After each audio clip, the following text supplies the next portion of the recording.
Okay, so today with Fabrizio we will also do some different kind of footwork, also maybe for the coaches to see some other ideas of footwork as an activation, as a warm-up, and then after that we start with the ball.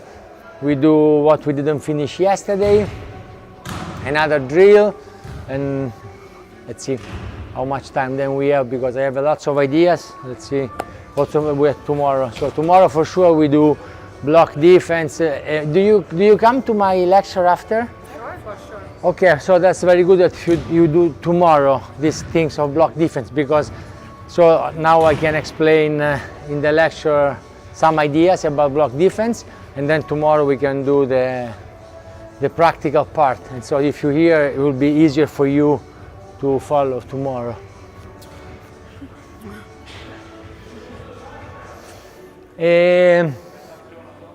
Sì, sì.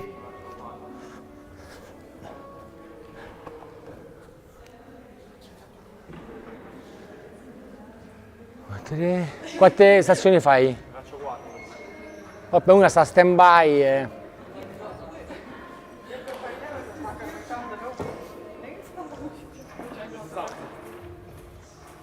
We do here, then later? Oh, beautiful. I think to coach room, yeah? My only concern, if everybody is playing, it will be maybe a little bit noisy. It will be. It will be. Because it's booked already. Like, Yeah. So don't you think it's better to do in a room? Okay, we will go in a room. We can double check. If there are lots of people playing, I think it won't be a good idea. I'm going to check this room, okay, how it's like. Talk with Matulis. Matulis is coming at 10 a.m.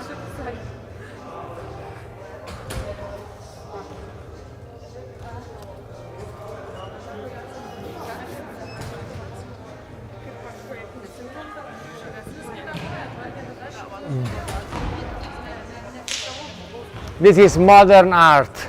Wait a minute. Ma lui ha detto il concetto del check, no? Sì. Guarda, stanno tutto queste. Tre giorni io ho fatto proprio full immersion.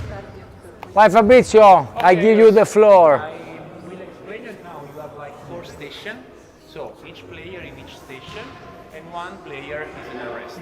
Okay? Now I explain you each station, then we start. Okay. In the first one, you have 2.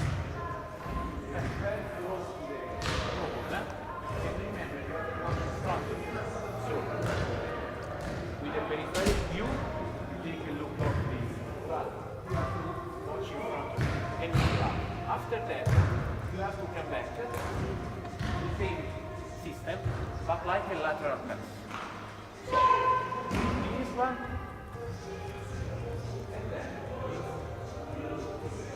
Yeah, we did a lot in this day, this, so they know.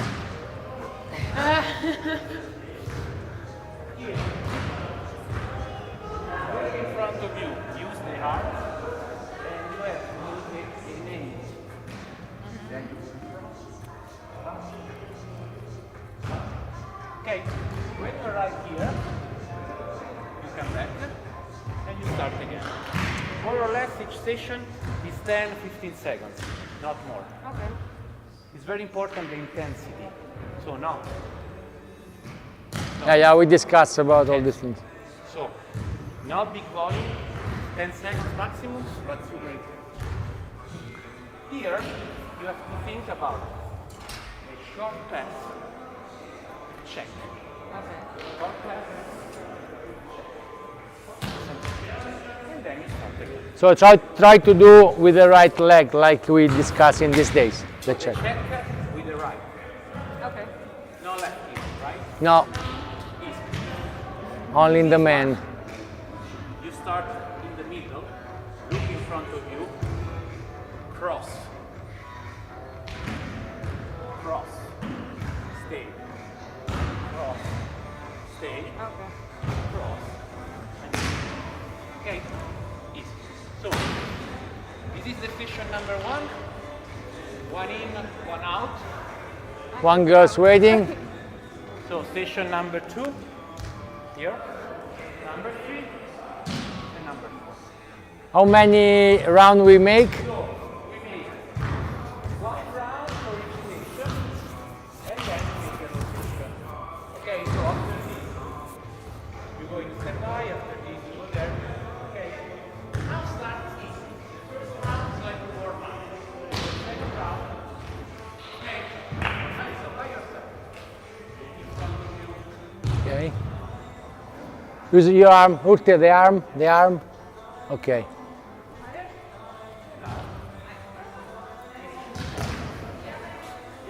Yeah. Only one. Go. Stop. Only one. And then rotate. Only one. See the time or Now is a warm up. So you take your time and you think how to make the exercise. Second round we start and I give you the time. Okay? Right.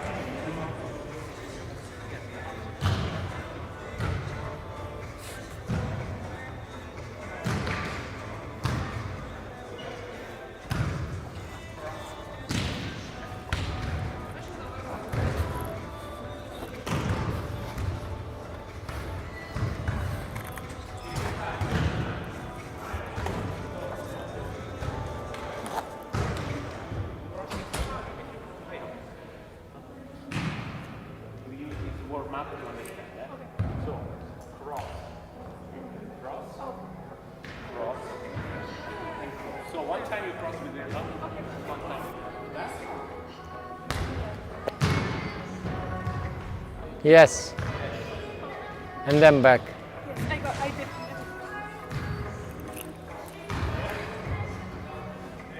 Right, Danielle. And now backwards. No.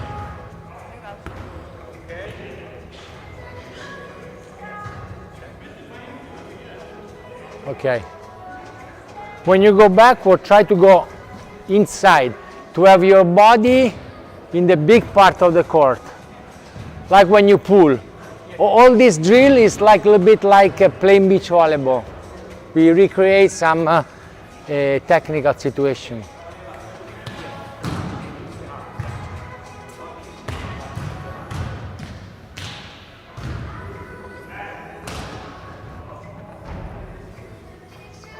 Okay, so now we start. Right? You know, start. Oh. Next time I will iron for you your shirt, okay? Just tell me. I will iron. I will iron. Oh, thank you. Okay, good. So you have more or less 8, Look at mine. 10 seconds. You will say the time. You will say the stop and start. Give the time. You want a whistle? Okay, good idea. I can whistle. Okay, vedete. 10 secondi? Yes, massimo. Ready? Okay.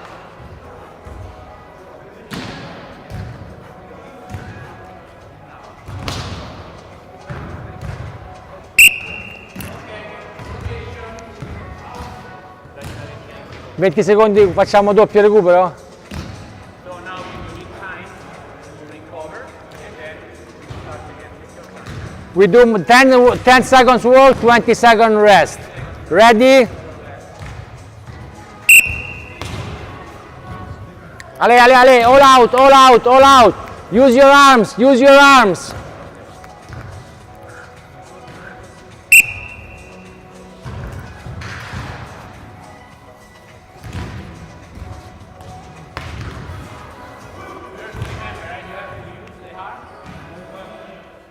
Hips. We discuss a lot about the hips. Ready?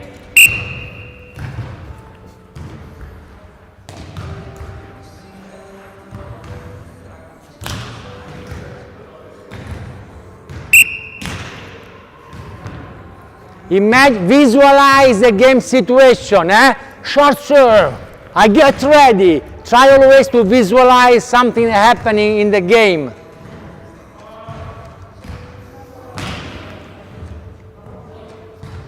Ready?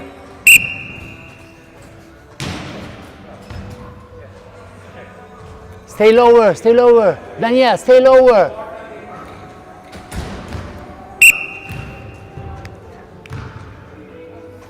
Last one, right? You finished? Okay, this done, and last one for the other girls. Ready?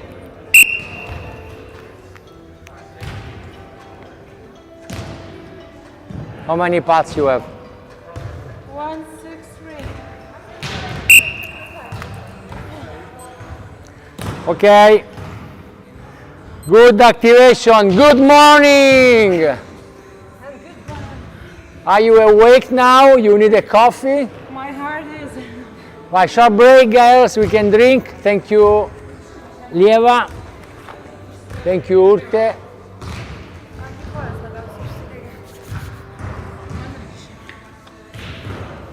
Opla.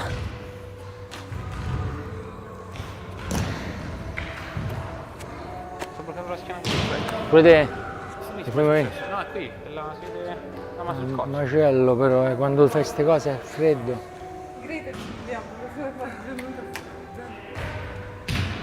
Okay. Rest. You already did some mobilization for the shoulder, right? Because now we start with intra extra, as usual. With a drill. Yeah, we have to start with the drill, but before I want you to warm up. And we will have like a side out drill for warm up. Because I don't want to, that's kind of a competition, so I want that you have warm up properly.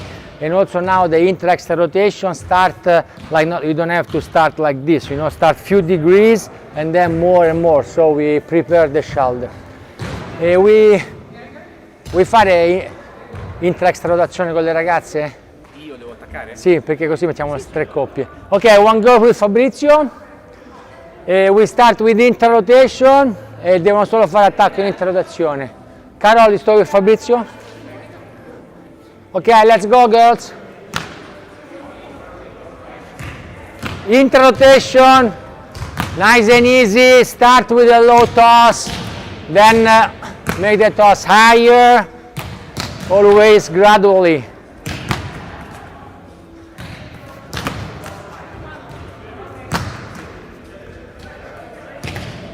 You have some extra balls? Yeah. Brava. Very good.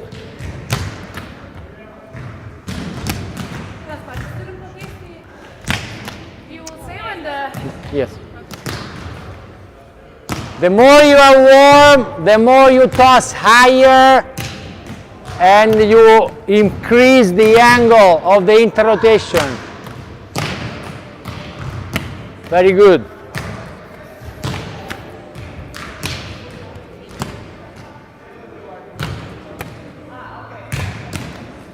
Higher toss, Daniel, higher toss.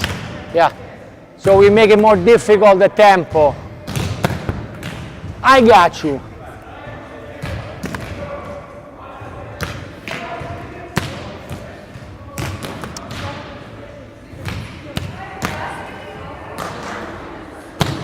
Okay, girls, extra rotation. Extra rotation, start very easy. This is more stressing for the rotator cuff, so easy start. Brava Carol. Left leg in front, don't forget, left leg in front. Brava Lieva.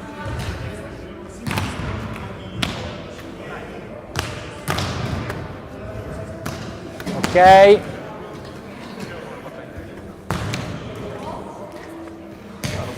Sì. Remember the arm is straight and the forearm is working.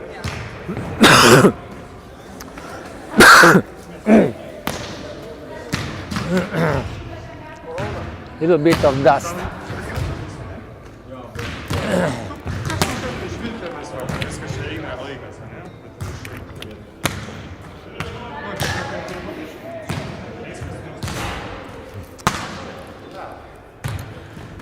Okay, girls, normal pepper, but every time you attack, you decide to make an extra or an inter-rotation. Never attack straight, okay?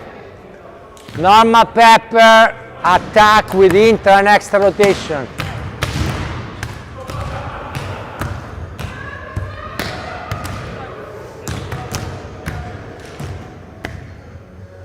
Brava Carol. Daniel, more, huh? Daniele, intra or extra? Vai.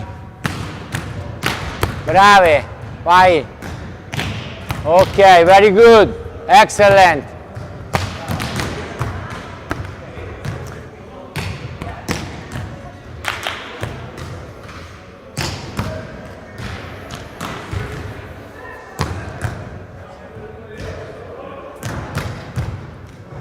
What a public we have today.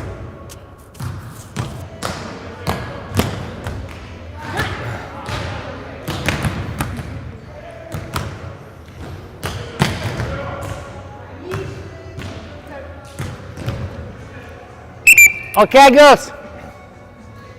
The same. We try to add a little bit of jump when we hit, but always with extra and intra. Small jump to warm up our knees, and then we start with some warm up with the net. There's some dust, also for me.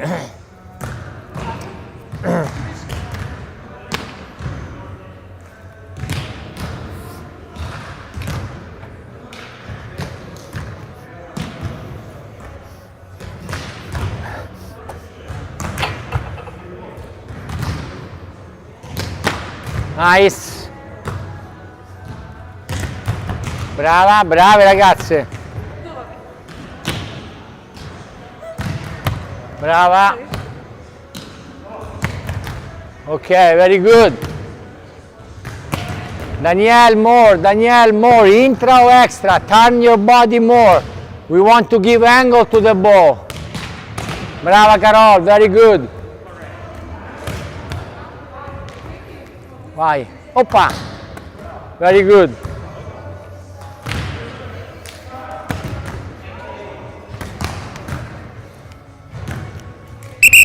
Okay, girls, water. We put all the balls over there. We take a break.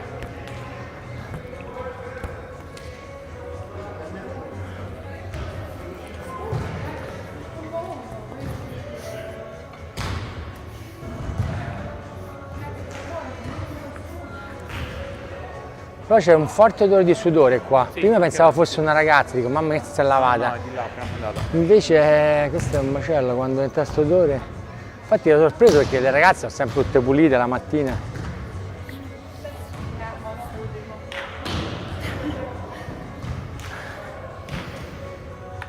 Okay, now to finish the warm up, we do something that we didn't do in these days. The 5 of you are inside out. Like yesterday we tried a set behind.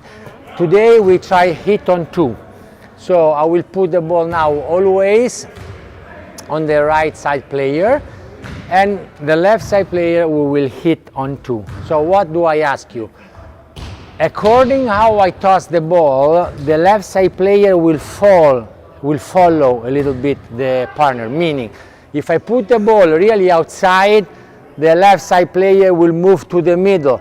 If I put the ball more inside, the left side player will move to the outside, to maintain the same distance between the setter, that is in case the passer become a setter, and the hitter. The hit you can do whatever you want. In general, I like that you use the big part of the court, meaning if you are hitting on 2, she is passing, ball comes here, I like that you use more the inter-rotation because you have a big portion of the court here. Maybe I serve here, you are hitting from here, I prefer that you use the extra rotation. But of course, it's not that you have to do always the same, otherwise the opponents understand that. It's just a basic orientation, and then you can mix it up with some shot, some hit in the middle. Okay, how are you? Fine, okay. Okay. That's okay. Okay, let's try.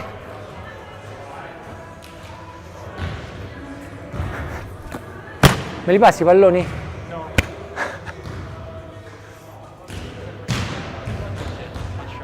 Okay, ready? Very good start. Woohoo! Vai Lieva. Lieva.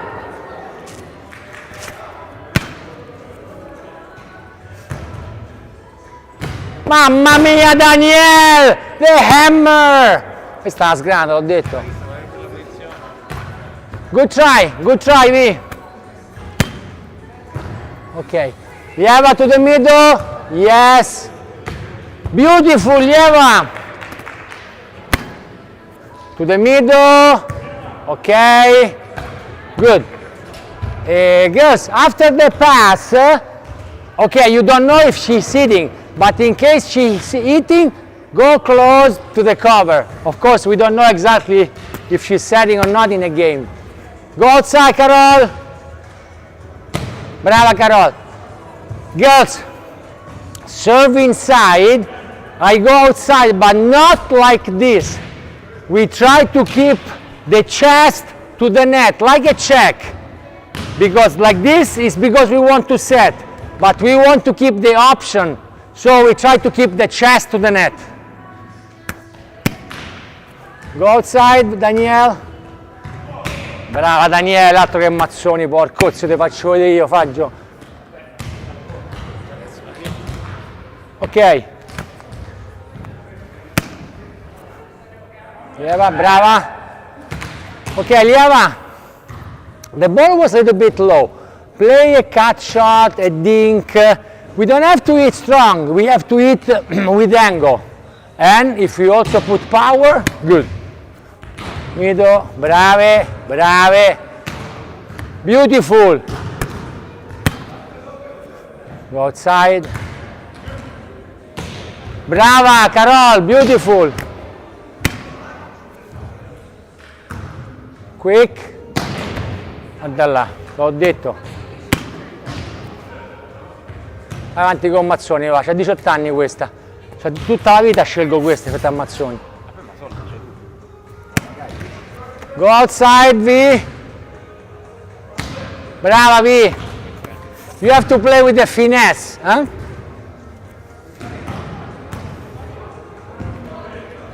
Danielle, I serve you inside. We need to open the set a little bit more, okay? Otherwise there is not the angle between setter and attacker.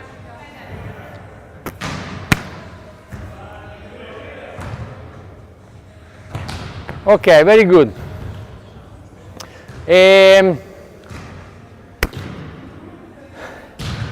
Okay, excellent, girls. Now I will serve the left side girl. Of course, it's a little bit more difficult because we don't have lefty. What do I ask you? Especially if I serve there, come very close in order to have a lots of court for the extra rotation. Because the problem, if you don't come close and the set is short, then we don't have the line anymore. In that case, I suggest you to use the left pokey, because with a short set, with a short pass, everybody will think that you go angle. But if you do this, it's a good surprise for the opponent. So in case you have the ball short, please try the cut pokey, ok? Qui a Terenzo gliel'ha spiegata questa a Orsitotti. Vai! Brava, Lieva! Ok, find the position, eh? Brave. Ok, good idea, Urte. Brava, Carol. Good.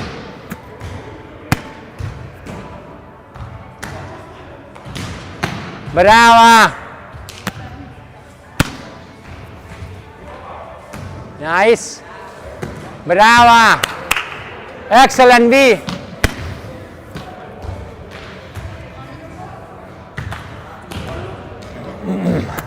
Lieva, move to your partner and stay. Then you see the set. If the set is too much outside, you make the correction.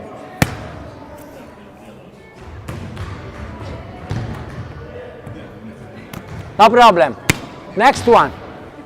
Brava, Carol, beautiful. Don't worry, nice swing. Nice. From right side is more difficult, eh?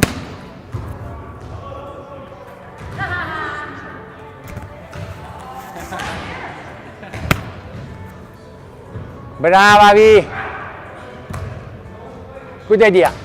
Girls, remember that our partner is following us. So, you of course, I don't want the set on you, but just 1.5 meters because we are coming. So now I saw, because you are doing this very good, we don't need to push too much. It's our agreement. So don't push too much.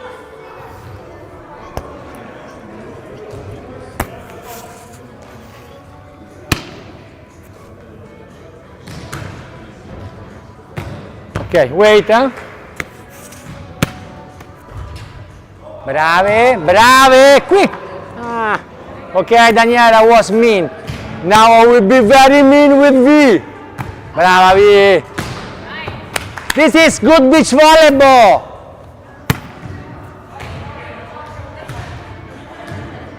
One more, lieva. Smile. Okay.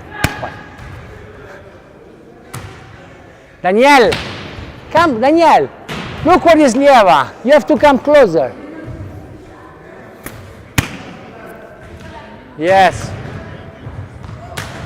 Okay, up and down, Urte, up and down. Don't open the ball. Okay. Bravissime. Last 2 balls. Okay. Last one.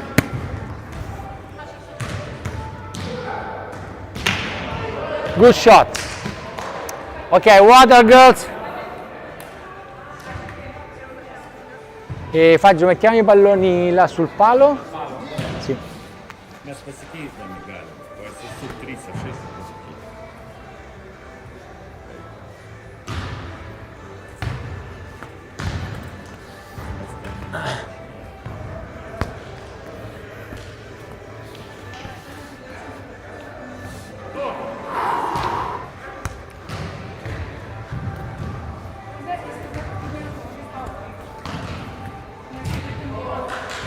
One evolution of this drill, it will be that we put the ball on 2, we arrive, we fake to hit, and we set.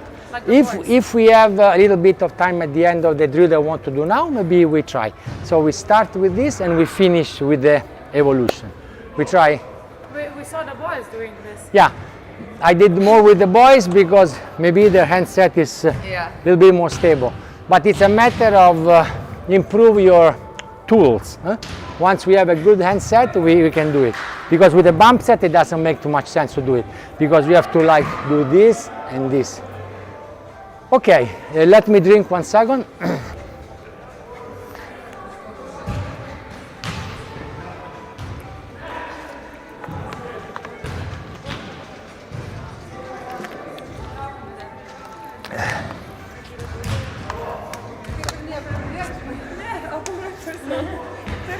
Okay, do you remember where we finished yesterday? We start from that point. So I was there, I think, yeah. Okay. I was hitting on the right side. We had 3 girls here, 2 girls here. Thank you, Fabrizio. And we did only with the block line. Yeah. Now we do with a block cross court. So defensive player, it's already much more to the line. B. She's blocking cross, you are somewhere either on the line or in the middle, depends which kind of strategy we are playing. I hit the ball, there is a block touch, we try to finish with 2 touches. You are ready, you are hitting, you are covering, be ready because there can be some surprises. Ready girls? Open, brave. Oh my God, we can finish here, shower. No, it was really good. Everything was good. Also you, the tempo of going to block, it is very good. Good communication. Okay, just a little bit higher, but very good communication. Girls, these are the drill like the next one where we need a lot to talk, okay? Good jump, eh? Okay, play. Go cover. Danielle, go cover. Don't stay on your set.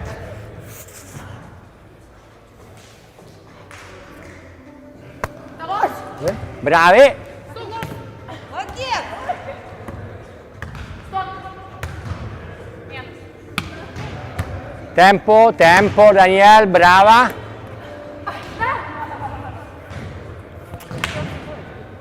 Okay, Daniel, remember we discussed in these days, ball that is coming on your court, don't hit, block, giving angle. This is another drill I would like to do today if we have time, otherwise we do tomorrow. Because it's just a clear idea I want to give you. We don't hit on one, we block, so we can give direction. We will see if we have time. All the way, brava, come back.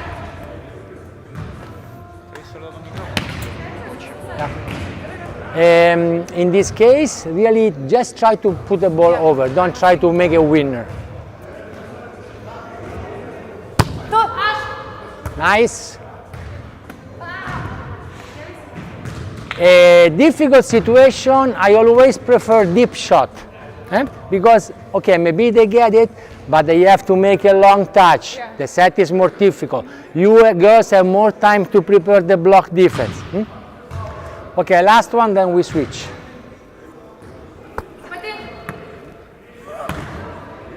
Okay, Urte, he came out good, but I don't like that. I like that you go down and you set. You get more time, no rush. The ball is around your body.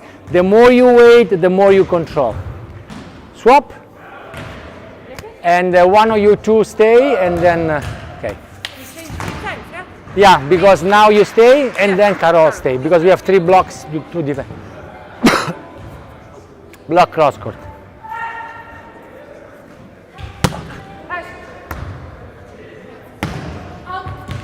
Okay, good try, Lieva, good try. Vai, brava V, stand up. Cover, brave, brave. Carol, good cover. We are playing beach volleyball, girls. I see different girls in few days, very good. Open, brave, cover. Go. Okay, everything beautiful, what you could do in this situation. We did yesterday. Tight set in the middle, fake, because she's like this, not 90, but 70% she will try the dink. Yeah. So she thinks that you want to block, and then it's a free ball. I'm not saying it will be for sure like this, but it's a good moment to try. Let's try to bring in the game situation what we tried in analytic work.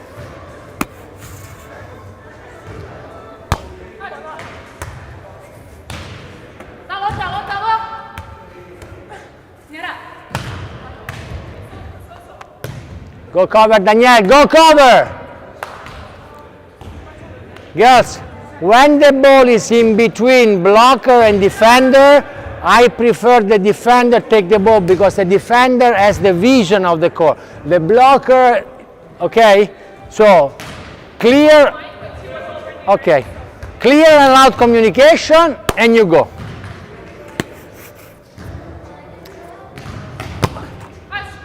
Brava, ok, pull, tempo, beautiful, and we try 1-2 that we tried before, bravissime. Swap, Urte and Carol.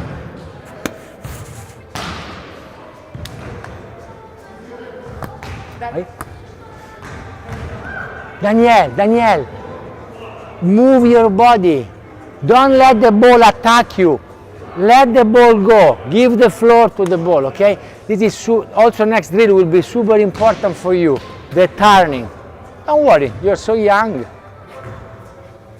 Up, up, up. Brava. Minus.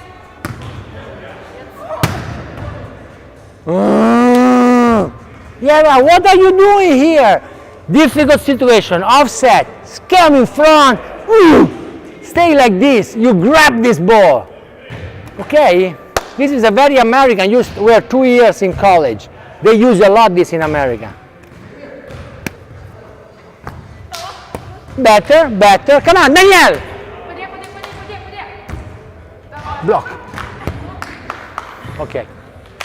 Danielle, there is one thing that makes me angry when a player complains during the rally. During the rally, play. When the rally is finished, maybe you slap me. It's okay. But during the rally, play. Okay? I'm always in there. Open. Brave. Yes.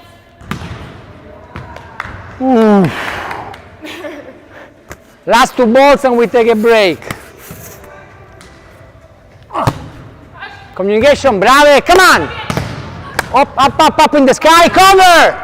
That's beach volleyball. You see, it happens the same in transition. We did very good. Excellent. And now, last one. Ok, brave. Tempo, tempo. Brave. Brave, come on, come. 1, 2, 1, 2. Turn, brave. Oh my God. In this rally we did everything we did in these days. Break. Brave ragazze. Beautiful. Bravo Daniel.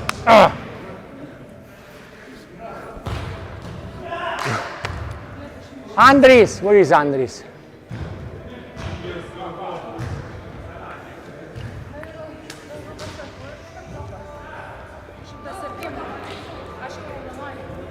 Andres, dove sta Andres?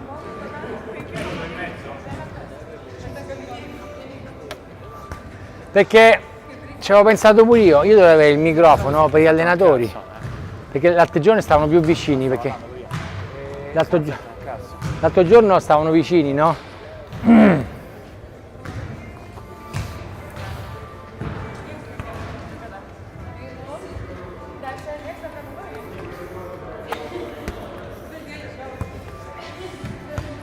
Okay girls, hold the balls on the other side.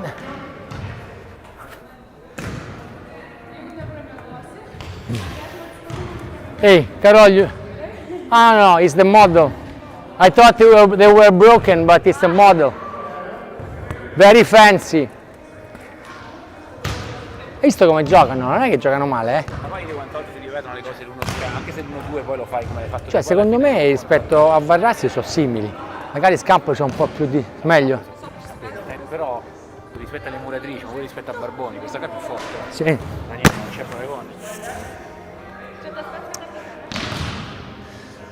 Okay, now we have one of the most difficult situations because you are here and the transition won't be easy. Like we discussed yesterday, if your touch go over there, for sure you have to open this way. But eventually, if you feel that your touch is going there, maybe you can try, if your touch is going there, maybe you can try to go inside. Let's see, now we start and... That's the block cross also. Now block line. Block We start with block line. Oh, okay. After we will do the block cross. This is why it's very difficult now. yeah. With block cross it's easier because the ball probably will come from there. Yeah, but- now go there. yeah. Okay, ready?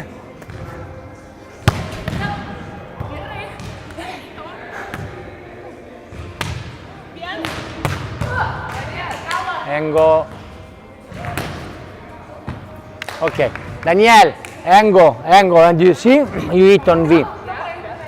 V, put the ball, hit the floor, will be a good mistake, I okay? said yours go, Ah. then I see that Urte cannot take it, and Okay. that's my fault. Ash! Okay, oh, brave. Beautiful. Lieva, remember the pokey 90% line, eh? Brava Carol. If you can gain a little bit more space, it would be amazing.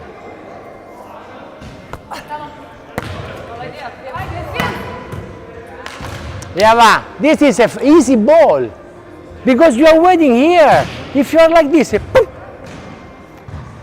Especially V, you know, V, she's not Danielle. She doesn't hit as strong. So come on and you use your hand. Come on, partner.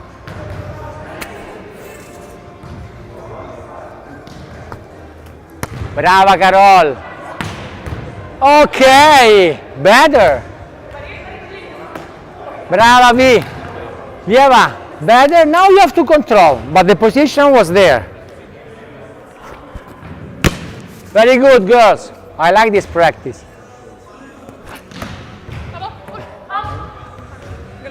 Well, very good, Danielle. You are a big girl, right? You can snap the ball.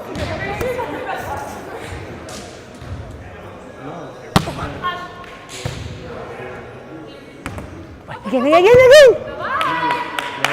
This is exactly what we are doing, Danielle. Touch the block, you turn. Again, you touch so many balls, so you have to be ready to control them. Brava, V.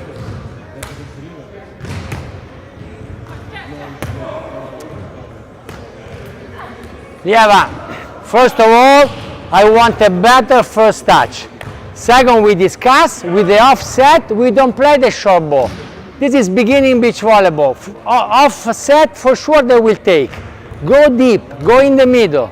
The short one is not a winner.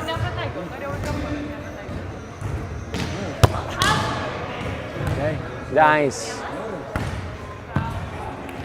V, beautiful. Pam. She gets time to prepare, very good.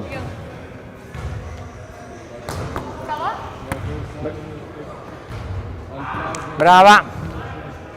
Brava, Carol. Vai. Bravi. Okay, Urte, perfect. You saw the ball there, you open inside. Very good. One more.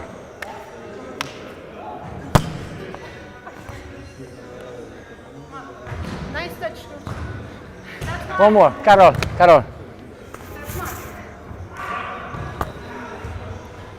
I don't hear you. Okay, switch.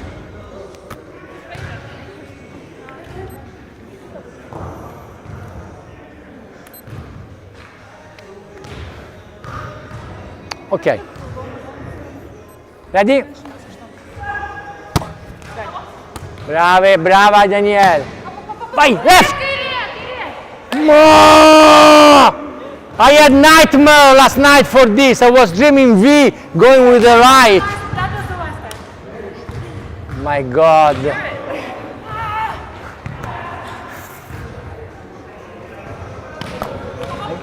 Brava, Carol. Nice swing, Eva.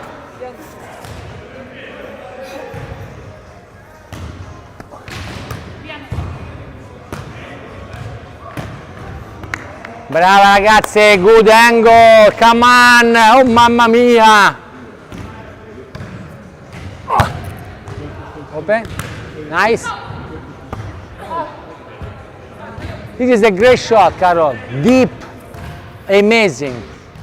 Deep shot, look girls, deep shot are so difficult to dig, and if we dig, very difficult to organize the transition.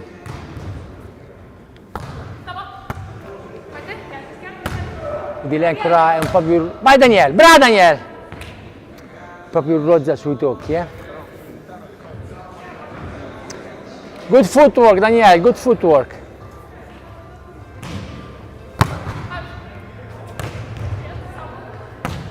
No.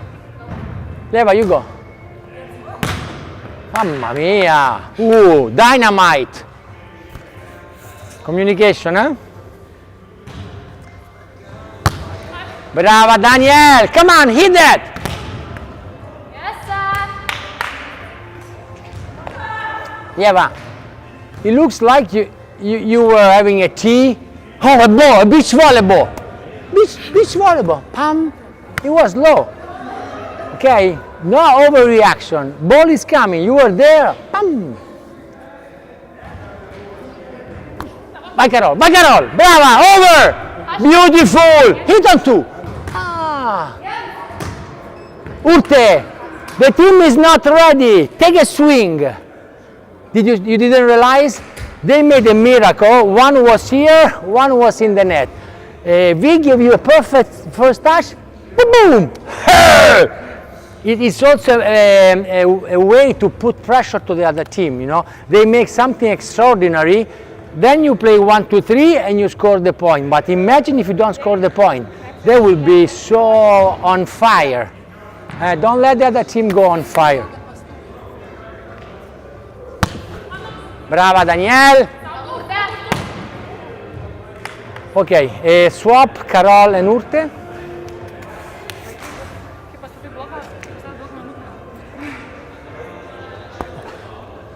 Ma questa non ce la frego mai, eh? Una furia. Fisicamente poi Sì. presente. Brava. Neva, don't go to the ball. Absorb the ball. We have to train the technique. When we use overhand defense, the arms are going to the face and not they are going to the ball. The ball has power, we have to absorb the power, not put more power. Maybe you have to train the technique itself.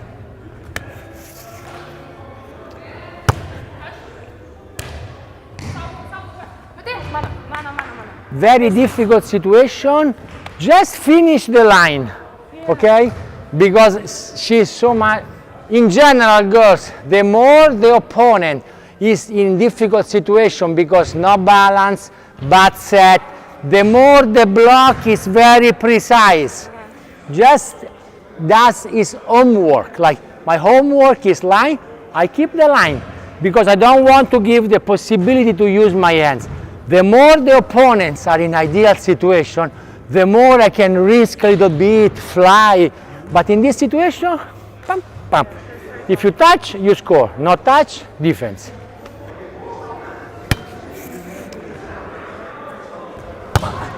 Push. Line.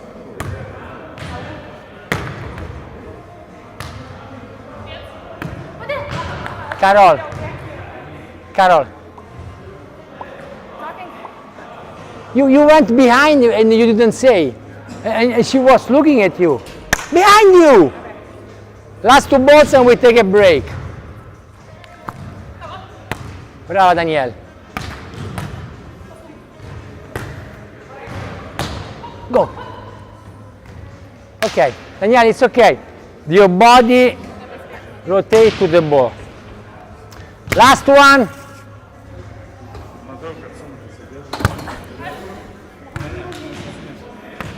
Brava, brava Carol. Over. Good idea. Okay, put the balls here, we drink, and then we do the block cross court.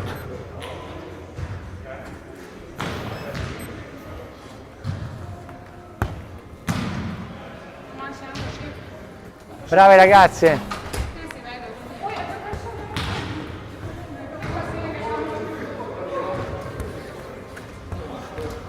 Comunque è divertente allenare questo livello perché comunque hanno tanto da imparare, però ti seguono, capito? Poi hanno una voglia. A muro? Cioè, No, dico come movimento, pure Arianna rispetto a queste beh, c'ha più fisicità, c'ha più angoli, però queste sai cos'è che c'hanno? dinamico, ma in questi giorni così proprio cercavo tanto di spingere questo fatto del dinamismo. Bevo un po'.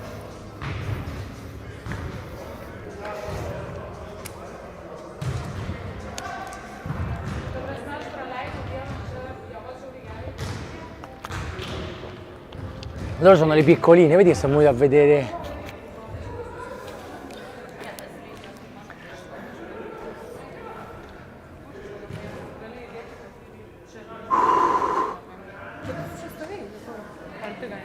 What do you think, girls? No, we're talking that those who are enough, like 4 or 5 centimeters, it's better to be 1 meter in the court because I was in the front. Yeah. Okay, let's do the block cross court.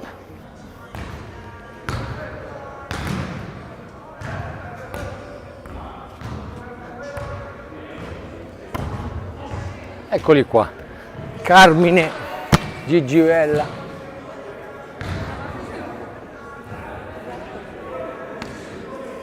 Ready? Cross court block. Ah, okay. Defense start there.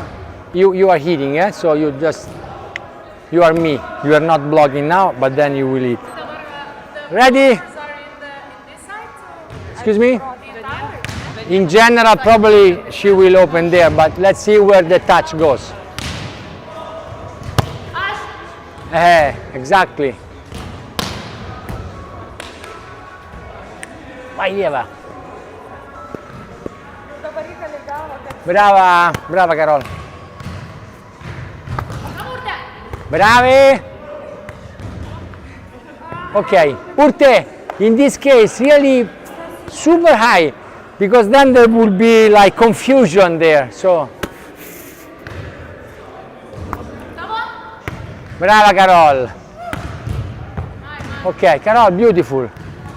I like a lot when there is confusion. Pam. Brava, tempo. Bella palla. Beautiful shot. Nice set. Ok. Ok, tempo. Brave. Brave.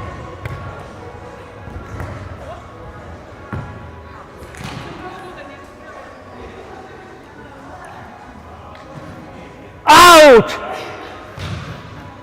Out! Okay, the girls say out. Okay, good rally though.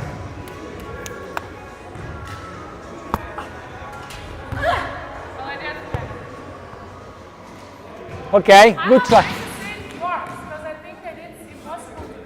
In fact, it was your ball because she's, yeah, it's just the control was not perfect, but everything was good. You tried and you could not control. Same.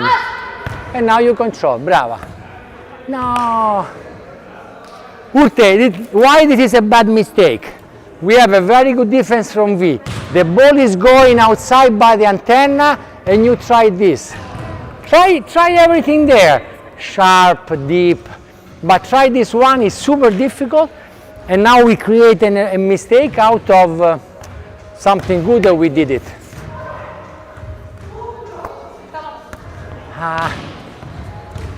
One more, Carol.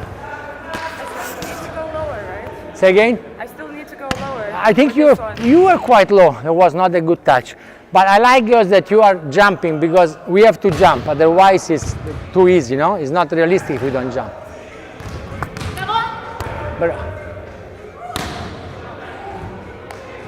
Okay, Carol, is the touch that is not perfect, but the movement is correct. Brava Lieva, tempo. Beautiful. Nice shot.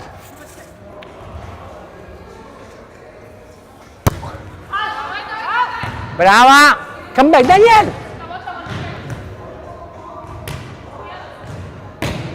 Ammazza. Allora Daniel, super difficult ball. First things you do is switch, because you are blocking two, I think. Switch, because there is a very big possibility you want to pull. So it's easier to pull line. So you call two, you see difficult, switch, then you prepare, and then you go before. You went too late. The tempo of the pulling from the net is crucial to be successful. Last one and we switch.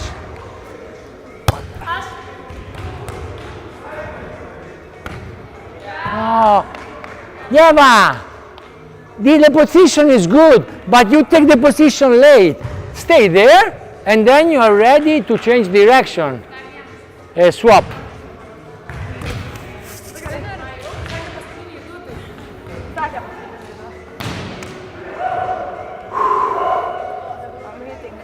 Huh? They're hitting. Cross court block. Brava Daniel!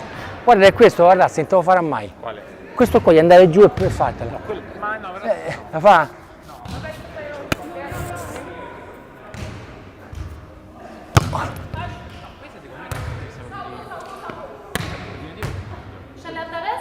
Che ti pare poco?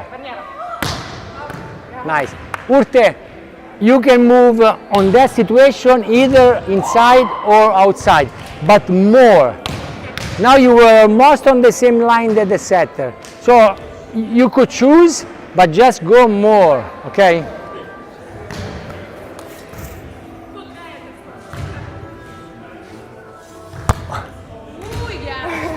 Sorry, too difficult.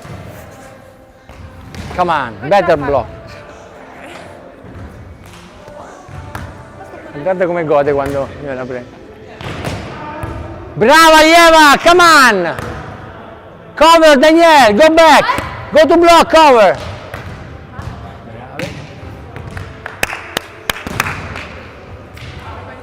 Brava Daniel, you go to cover also because then if they take the ball, you are ready for blocking. So we gain time. We play without the ball. We don't have to wait to have the ball by us to move. We move before, so we are in advance.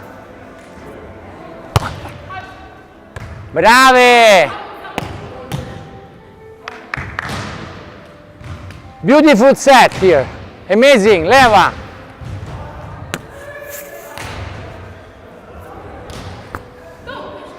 Ok, over. Nice, tempo.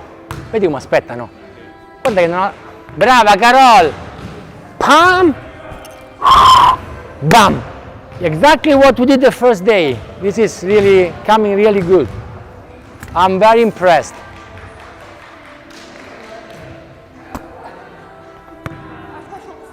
But say something, Lieva. Same ball. No!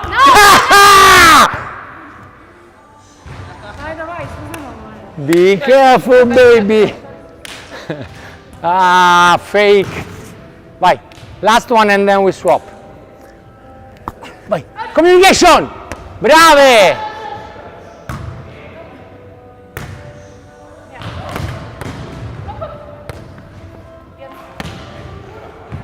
In. V. Why you went behind? I don't know. Because the touch was there. It's set, and otherwise stay in front because it was a lot of energy for you. With that pass, go behind. I don't think it was. There is no wind, so you swap. Yeah. Good. Cross, eh? Okay, you start here, but remember that you have to go. Ai. No, Daniel. Impazzita. Daniel, again, Daniel. Again. Remember you touch the ball, eh? Like, same. Open.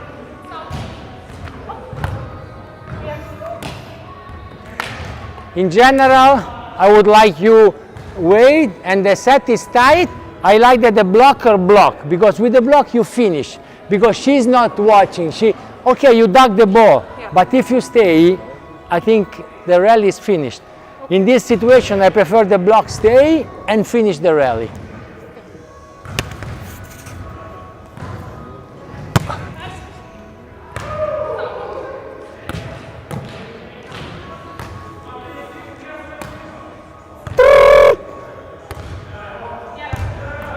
No, Urte!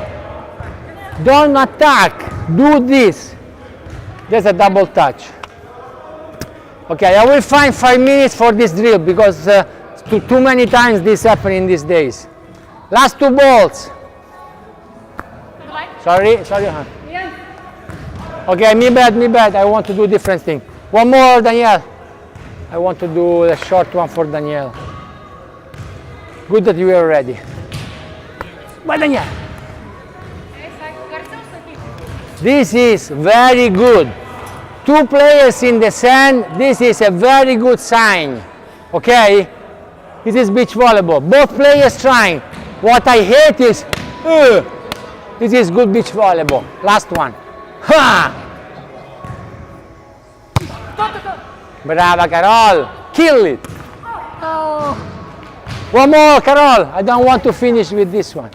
You drop the ball, eh? I did it with this part of my hand. Use the... Hi. Come on. Brava! Okay, girls, drink. Ok, possiamo lasciare i palloni qua.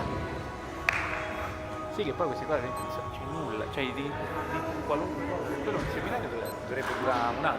Sì, beh.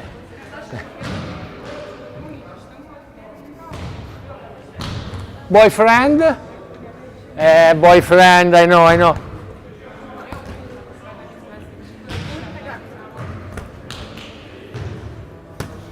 Very good, girls. Good effort, good energy.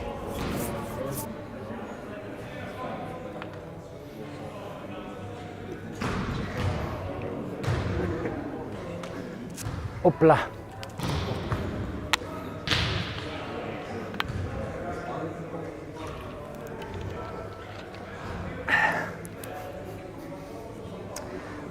Okay, I explain you what is next and you rest a little bit more.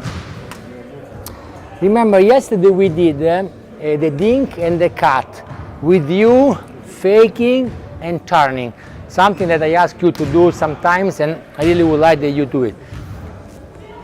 Now we try something similar. There is the dink and the cut, but the blocker jump. So there is a dink we discussed already.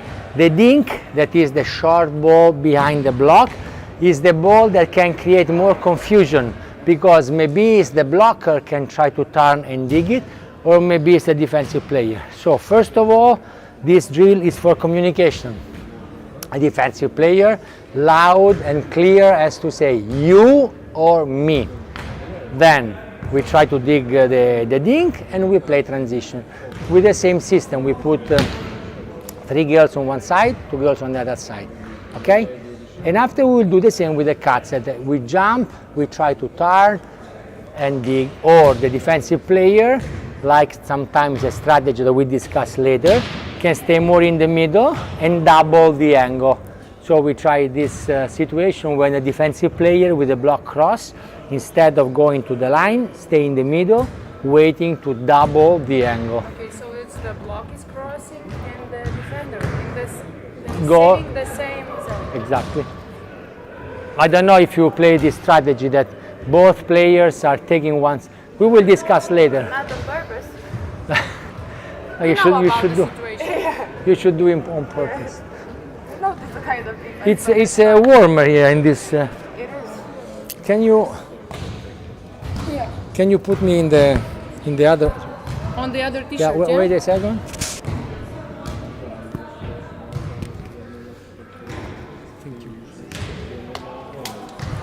Thank you. Okay.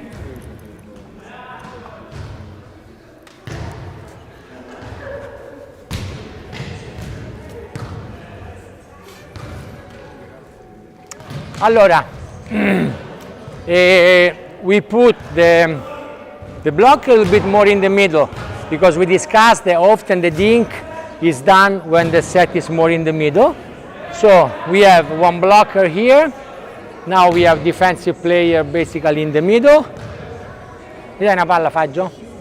Then we have one player next to me, in this case the left side player, and the right side player that is in defense. You start? Yeah. Now I will make the dink. The first goal of the blocker is trying to block the ball. So I don't want that you jump like this because you know I will make the dink. Sometimes my dink will be not perfect and probably you will block it. So I repeat, the blocker first try to block and then otherwise try to turn with a good communication from the defensive player. Daniel, stay here so I move outside. Ready? Okay, good. You can set if you want. Now there is no touch. Now it's a different drill. Now we are working on the communication and on the defense. Okay, I understand that. Brave! And this is great that we play 2 touches. No, I'm not used to that. We've done the same thing now. no, stop. Urte, you have to kill this ball. Bah! The blocker wants to block. Eyes on the ball. I jump, I see the ball. Okay? First task of the block is blocking.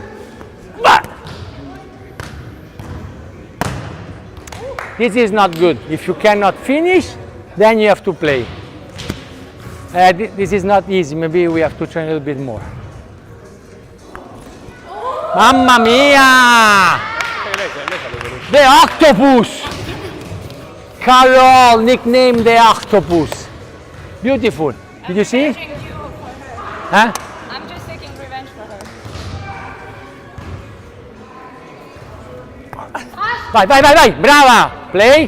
Why you pull, Danielle? They have 3 touches now, eh? Girls, I want you to stay focused. We change drill. This is so important in beach volleyball. Once situation change, immediately we readapt to what is happening. The wind change, side switch, the other team start to start floating. We always adapt quickly to the new situation. Oh, sorry. Ok, play. Vedi qua in anticipo. Daniel, go back, do the check, and then you kill people. But you didn't go back and you were early.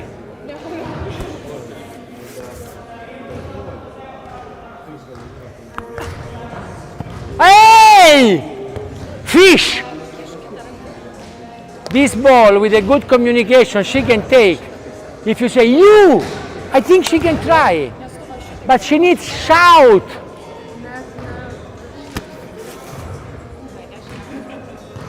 Vai, vai, vai, Lieva! Brava, Lieva!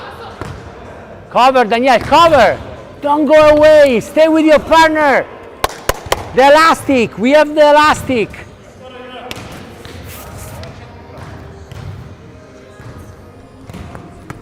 Vai, vai, vai, vai, vai, vai, vai! Nice, turn up. Oh my God! Net touch. I didn't see. This is the rally of the year. Amazing. Great cover. Brava. This is what I like. When we have the chance, score. Boom. Okay, last one, then we swap. Okay.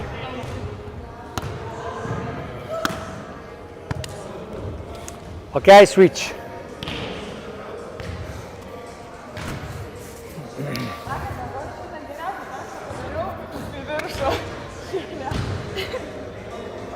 Ok, communication, eh? Brave! Brave! Brave! Kill it!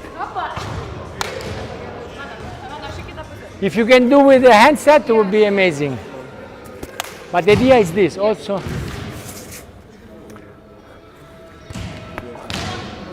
Okay. Go back, Danielle! Danielle, go back. You have so much time. I need at least one step, at least one.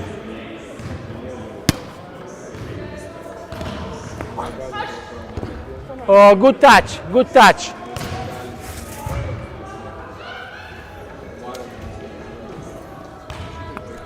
No, Danielle, stop, stop, stop, stop. Danielle, you have to block this ball. Eh? You are, again, you are the blocker. First things you do is trying to block me. You don't block me, you turn and you see what's happened.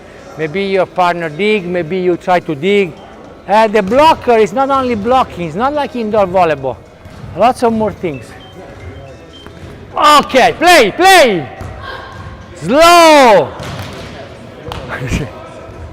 He's in cut. Hey, tired? No. I think she will swear in Italian. Vai. Vai, vai. Nice touch. Ok? Io devo essere io. Open. Dai un cazzotto. Vai Daniel, aggressive. Hit the ball. Oh.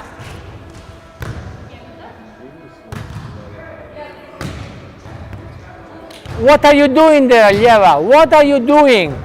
Look where is V. She was here. You have to go sharp angle. We discussed this a lot. Then if she's very good, she is there.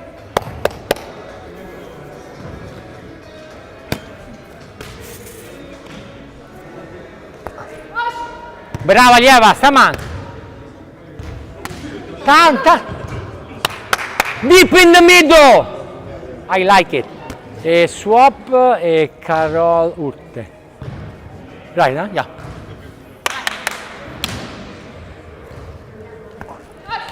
Brava Daniel!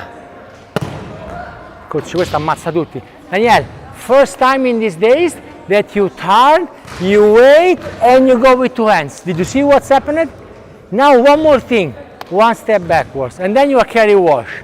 Really. Because your body...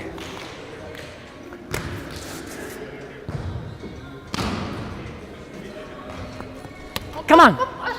Okay, she cannot take again. Brava Urte. Try to be very aggressive, eh? This I don't like, but it's okay. No, same situation than before. Very difficult situation, don't leave space on the line. I shouldn't do that. No. You didn't do that bad, but for me it's a system mistake.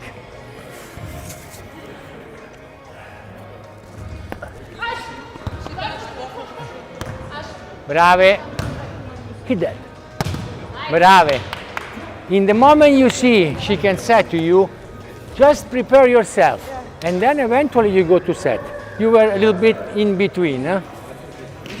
Last one.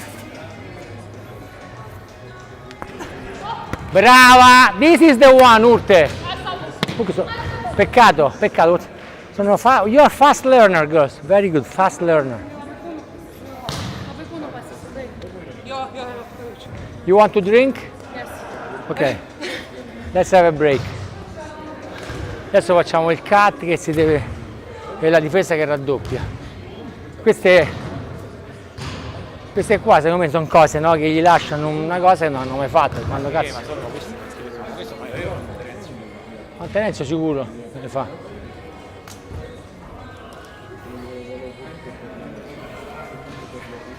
This exercise of today are a lot about communication, because are all balls where the defensive player has to quickly and clearly see to the block that cannot see, like touch of the block, ball short.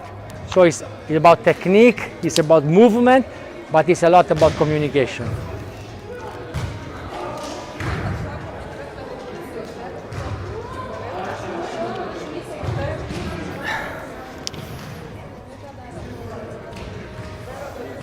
Come on, we have still a long menu.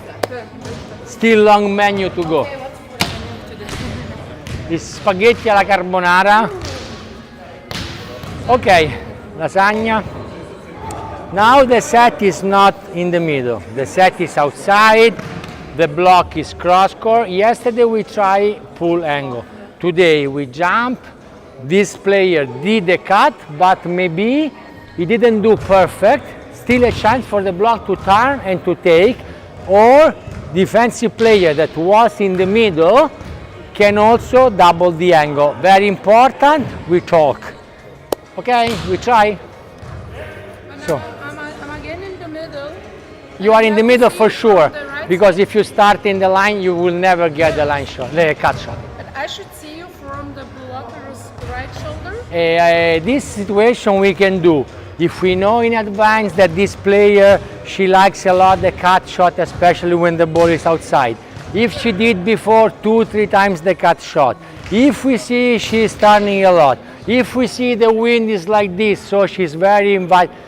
This is what we discuss later. All the situation that tells us, maybe it's good strategy, this one. Okay? Who is starting? Urte? Okay? Ready?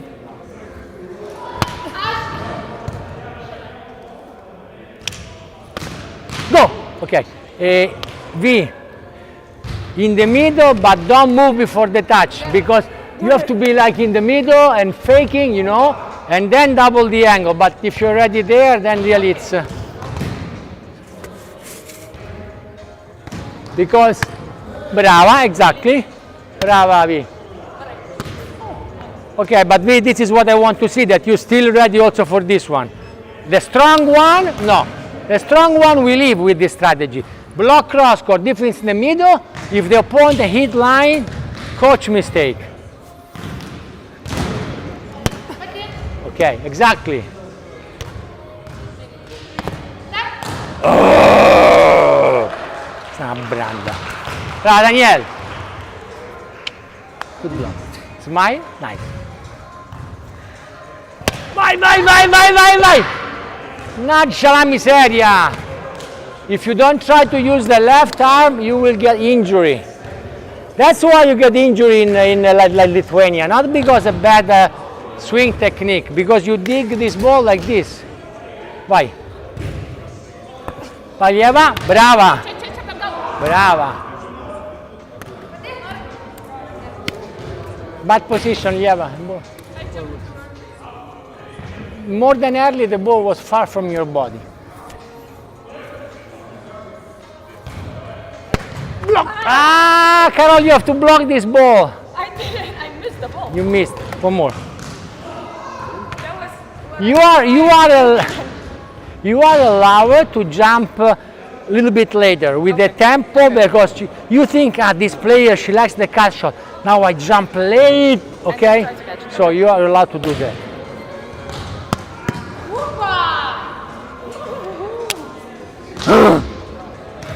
Vai. Brave. Brave. Lieva.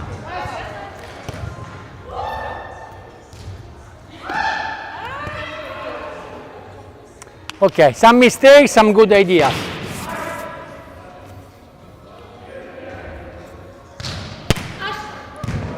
Okay, go, go, go, go! Brava V, brava V. One more and then we swap.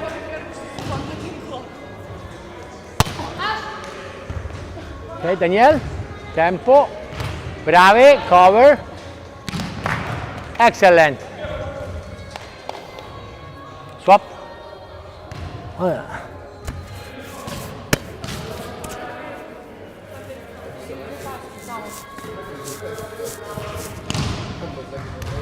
Are you finished with this hair or what? Sorry? I thought you. Ha ha! Sorry, I want to have it like yours.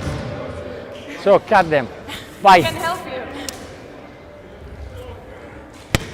Bye, come. Good cover. Sorry. No, it's okay. Good block.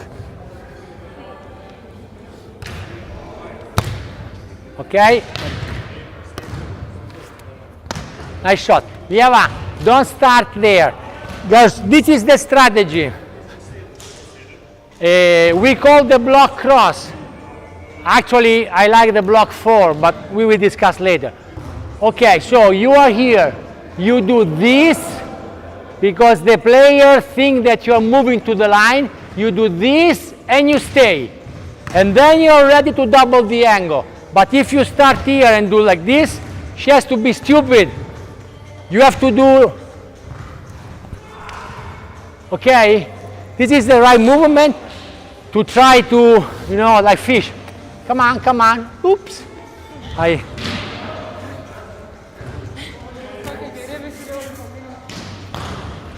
Like fake. Go. Brava, Lieva. This is the good timing.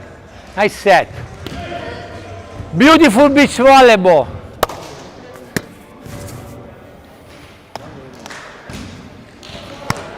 Okay? Die! Okay, Daniel, try to kill this ball.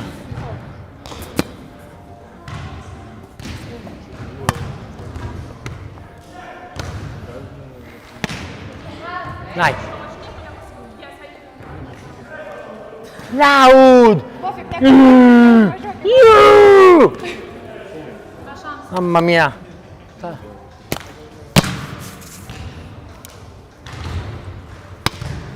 Brave!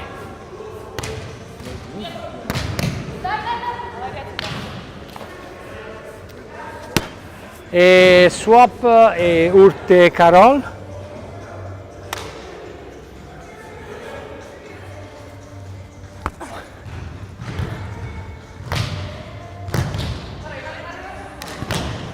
No, ragazzi.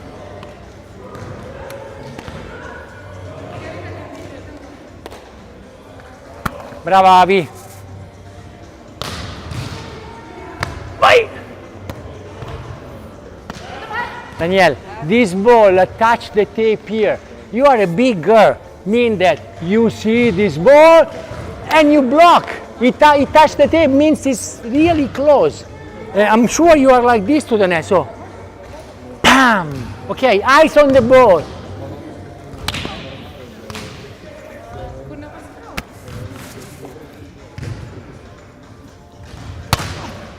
Brava Lieva, brava! Vai, brave, come on! Stay in the net!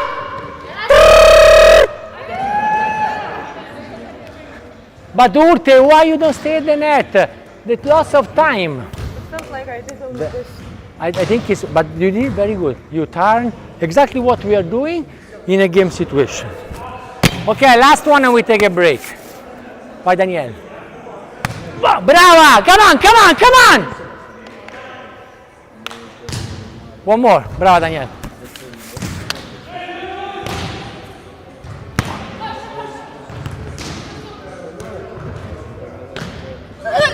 Angle! Brava, brava lei, brava lei. Vai, ok, the ring goes and then we do the same from this side. Sì. Alla fine... No, perché sarebbe, secondo me non lo capiscono. E alla fine gli voglio fare quello che facevo con Azu, che io faccio la ricezione avversaria, sbaglio la ricezione, la mando di là e lei deve, se pensa che la può mangiare, la mura, se no la gioca 1-2 con la compagna. Questa è un'altra cosa che secondo me non fa nessuno e tu vedi questa al World Tour che attaccano queste palle di prima. Capita una ogni... Ne capitano poche, quella che capita. Questa moglie la faceva fare?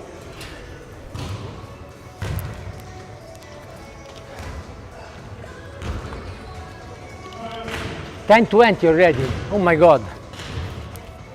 Maybe we do till 10:40, okay? A little bit more.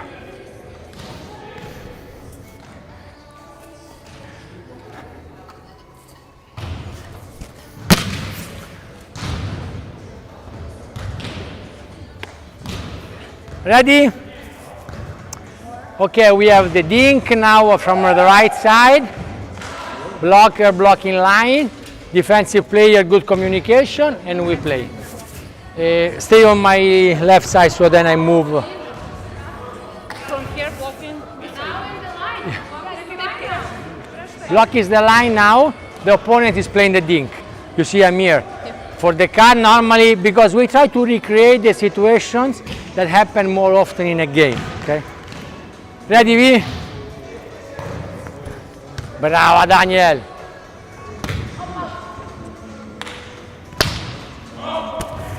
One more Urte. Brava! Hit that, mannaggia. Daniel. Boom! No block! Good set! Bam!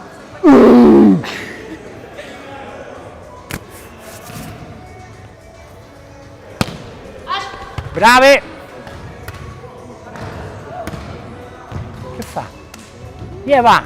Lieva! I like the position so much close to the net, but then you have to be with the hands up. If you are there with the hands down, you only take the cut shot. Only that. It's not enough.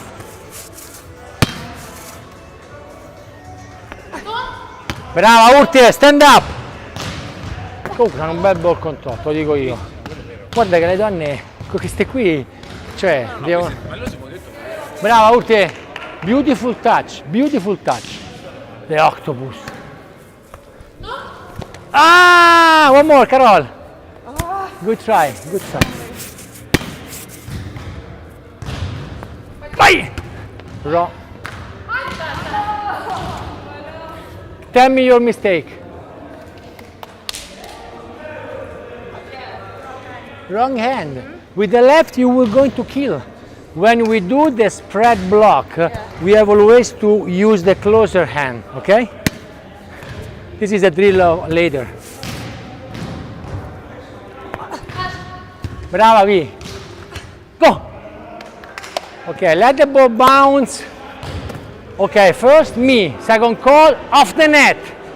And you help her. Brava Dania, that you are ready. Guarda là questa, oh, Barboni me la magno. Vai Daniel, you see now it's changing. Now you're ready, you're prepared. Come on, I like it. Brava V.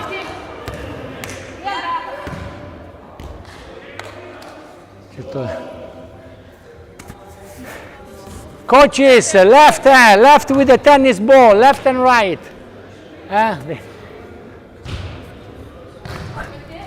Oh, sorry.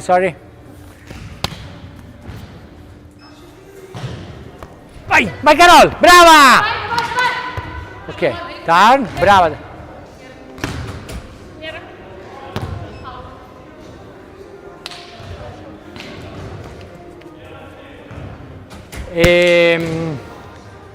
We have to make the switch. Switch. The first switch. Yeah.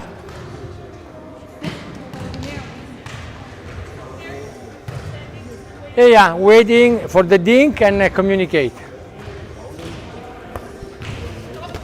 Nice. Why? Nice try. You can set and Lieva. There is no block touch. Urte, we a little bit more in the middle. Okay. We have to stay.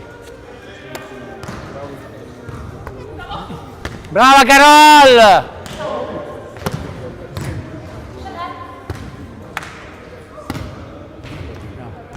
Carol, very good coordination skills. Very good. This is not easy. I haven't seen many girls that move as good as you do. No, stop. Danielle, you jump 1 hour before. You have to try to block me. You don't have to jump before. I'm hitting, good tempo. Come on. Wait, jump and block. Okay. Okay, stop when she touched the ball.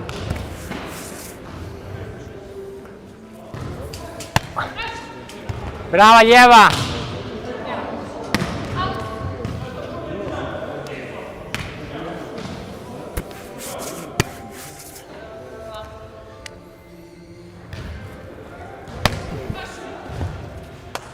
Go for it, Lieva, you are there. Bye. Who's blocking? Brava V. Cover, Urte. Where are you going? Tight set. Look. You go attack, Urte. Go to attack this set. I stay with you. Here you have to come. Because the set was super tight, you have to really be with her, and 90% there was a block. So you have to really be with her. Then she will play on the block and we will play out. Switch Urte Carol.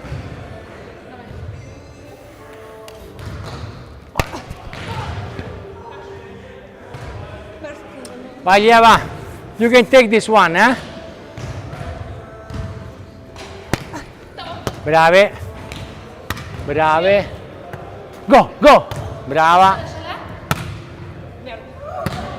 Brave.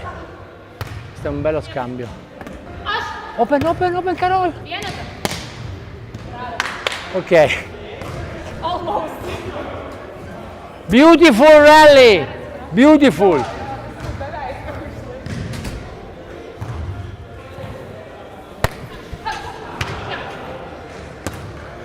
Cover, Daniel, don't give up. Go to help your partner.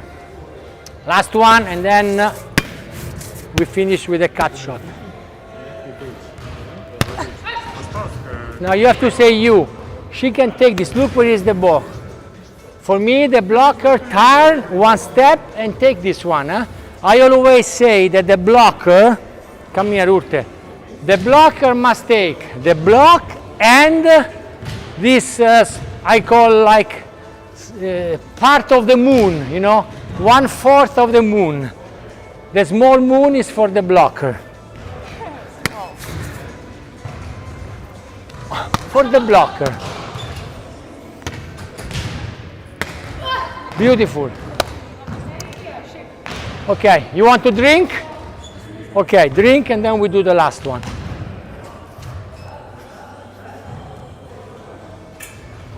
But do we have to leave the court at 10:30? Maybe it's booked? Because then I don't have time for my last drill. I think they are waiting. I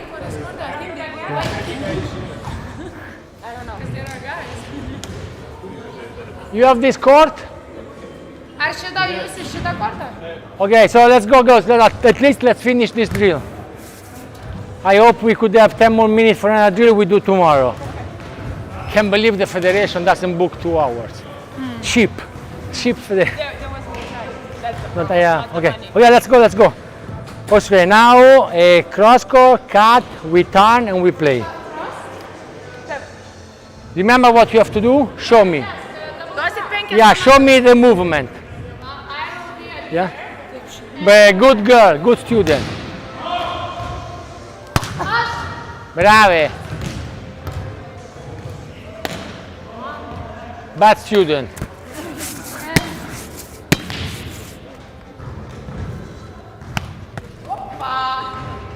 Okay, this happened that you make a bad shot. Try to, this is called auto cover. Sorry. La sgrana, cazzo che barboni. Questo ha 18 anni, ma l'alleno 2 anni mi faccio un culo così. Ah, Urte! You have a good control with the pokey, but you understand how much time you get if you do like this? When you do like this, it's a little bit a rush. Quick, but not in a rush, remember? Stay, Daniel, stay.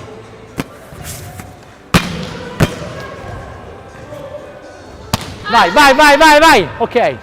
Go. Follow the setter if the setter can hit. You understand? And then if she doesn't hit, you go back. Pressione. Brava Urte. Peccato. Switch. Vai, quick. We have 1 minute, 2 minutes. 1 minute, okay?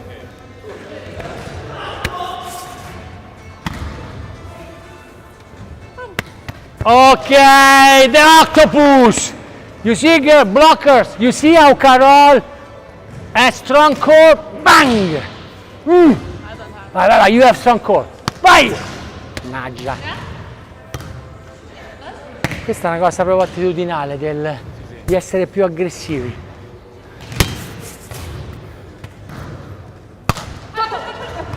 Come on, Dagger! You've tripped. Vai, look the ball, let's stay aggressive. Oh, come on! One more! Beh, culo. Torna dietro. Marius. Footwork. Vai, last 3 balls, otherwise they kill us. No. This is a U because it's very close, Carol, so she can land and play. Wrong call. It's okay. This is for you. Brava Lieva. Vai. Non fa mai il footwork lei. Subito vuole prendere la palla. Però la sgrana. E questo è un buon segno che il footwork lo insegni. Last one, otherwise they will kill us. Come on. Mamma mia, non l'ho fregata. Brava! Carol! Ma sono proprio un allenatore forte. Le vedi 4 giorni fa, erano altre giocatrici. Guarda qua. Brava with the left hand, brava. Ok, girls, the balls and finish. Thank you. Sorry for the delay. Thank you. Sure. Yeah.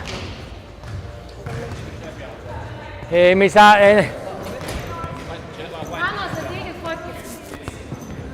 Vieni, facciamo una foto.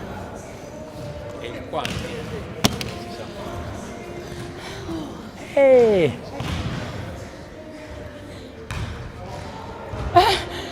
Thank you. Instead of cheese, it's like Daniel. That was perfect. Okay, I will try to speak slowly, and if somebody don't understand, please tell me so we can maybe repeat or somebody can translate. Many coaches were interested about a strategical aspect of the game, so today we speak about strategy. Of course, strategy is a very important factor in beach volleyball, but remember that we have to think and use the strategy when we have the technical tools to do it. For example, with children, with teenagers, it's not a good idea to speak about strategy, because first you need the technical instruments to play a strategy. A very clear example also at a high level. Evandro beat this team doing the jump serve in the middle. So let's do the jump serve in the middle. But do we have a player can jump serve like Evandro? No. So maybe it's not a good strategy. So the strategy always has to be connected with our technical skills. This is very important. Another general things I want to say is that sometimes the strategy is over-evaluated. Mostly of the time, a team wins because it's technically better. When the teams are very close with the technical level, then the strategy can make the difference. But don't think that me and Urte against Dalaus or Lucina can win because of the strategy. So the first thing is the technical part. Then there is the physical part. Then when these two factors are similar, the strategy can make the difference. One more thing I want to say in general, that there are two different parts of strategy. The strategy when we are receiving and the strategy when we are serving. I will call this side-out strategy and transition strategy. Many people think that strategy is mostly when we serve. This is not correct.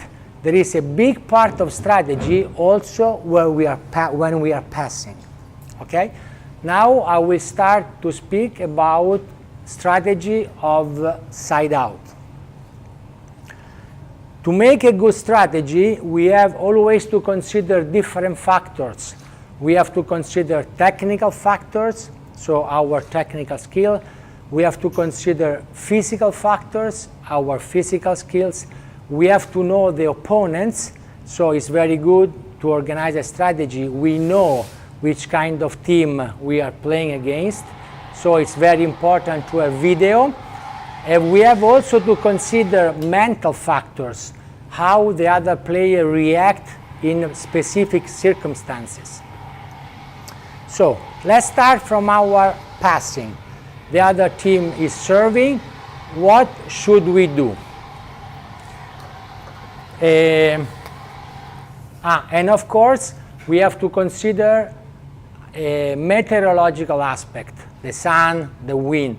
So we have a lot of things to consider to organize a good strategy for side out. Okay, I will try to give you some example. This is the net. We have the two person passing, player A and player B. We know there is a player that likes to serve from this, that I call the left side, because in beach volleyball I divide the court in left and right. I don't divide the court with the number of indoor volleyball, because in beach volleyball there are 2 players, so basically we divide the court in 2 parts, left and right. So this other court, so we have the player serving here from the left, and we know from our statistics that he or she likes to serve cross court, for example. Very good serve here. So what can we do? After she tosses the ball, our player can move a little bit in the direction of her favorite serve. That means that we leave more space where we know that she or he likes to serve. This is a very simple example.